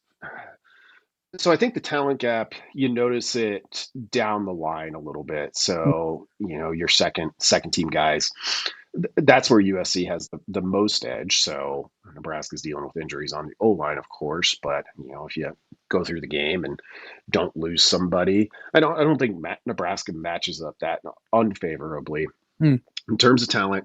But USC's a strange place, and Lincoln Riley, for all of his attributes, he isn't one of the coaches nationally, like the well-known guys that you point to and say that's a culture guy. Like at Oklahoma, with how that unfolded, he stepped into it, and that program was rolling and kind of ready to go. I don't say that to diminishing anything he did there, but then USC is just kind of weird that way. It's the flashy private school, not one that has had a lot of, say, Chris Klymans in its history. So I think that could be a potential edge for Nebraska, and it's kind of the biggest thing I'm looking to see, because we talked about the record again, top 25, but when is Nebraska going to have that day where it just goes out and is in the game, and because it's here, and of everything that's happened through 2.5 seasons of Matt Rule, of like, yeah, maybe this doesn't all add up, but you know what, we're here to fight. Well, we've been sitting waiting that for about 9 years, and maybe it'll happen on Saturday night. So we'll get chatter on this. Nebraska gets to 7-2 because Nebraska is 6-3 because 7-2 because they make the USC run defense look like it has looked to this point, which isn't a given, I think, particularly without the depth you'd prefer to see at running back, and it forces a couple of turnovers. It falls to 6-3 because even in the cold, USC is still able to run the ball with a fleet of guys. They're a little bit fresher that way. And it's an offense that doesn't go backwards very often. They are continually moving forwards to a degree that few teams can in the country. Nebraska isn't a high havoc rate defense at this point, so that part of it becomes a problem. Yeah, they were a little light in the shorts with havoc plays against Northwestern. Any particular reason why? Was that a Northwestern thing or a Nebraska thing? I think it was, well, Northwestern one has a couple of really good O linemen, so I think that's it. But I think it was a little bit. It was that plus Nebraska, I think, was content to let Preston Stone try to throw on them, and didn't seem too worried about trying to heat him up as much as they had in the past. We'll see a different quarterback throwing the ball for this week. Brandon, as always, we appreciate it. Great stuff on counterread.com. In-depth, great, thought-provoking articles. Appreciate it. Look forward to the coverage of the rest of the week. And, of course, Saturday is a must bookmark to be part of the Counter Read Nation. Subscribe to the Substack, and you will not be disappointed. Thank you. Thanks, guys. Have a good one. Hey, Brandon. Brandon Volt. Want to play a quick game here on USC football coaches between Pete Carroll and Lincoln Riley? Sure. Can you name them? There are 5, including an interim. Sark, Coach O. Yep. Wasn't it Lane Kiffin again? Yep. And then it was You got two. Another one is an interim too. Nebraska Sark, connection. Actually, 2 Nebraska connections. Sark, Edo, Lane. They both have a connection to Nebraska. One worked here, the other beat Nebraska. Not when he was at USC. Someone worked. No, I don't know. Jimmy? Give me Clay Hilton, who helped usher out Scott Frost. Dang it. I should have gotten Clay Hilton. Who's got a better win percentage at USC than Lincoln Riley does. Terrible. And then Mr. Gloves, defensive back coach Dante Williams. Okay. He was briefly an interim between the transition from Hilton to Lincoln Riley. I should have gotten Clay Hilton. That was terrible. Yes. Hey, thanks, Jimmy. Hey, but you get to do it again tomorrow because I think we'll still be here. Hey, I still got 3 of the 4. Yeah. 75%. I even got the back. You have the same winning percentage as Ed Orgeron had when he was the interim when Kiffin got the ziggy on the tarmac. I even went back to Lane. Yeah. Would USC want to do that? No, he's going to LSU. We're a day closer to Nebraska USC. Hopefully we do not get hit by an asteroid or an aliens come, because we'd like to talk about Game 5 of the World Series tomorrow morning with all of you when we come back in 20 hours. Crossover is coming up next.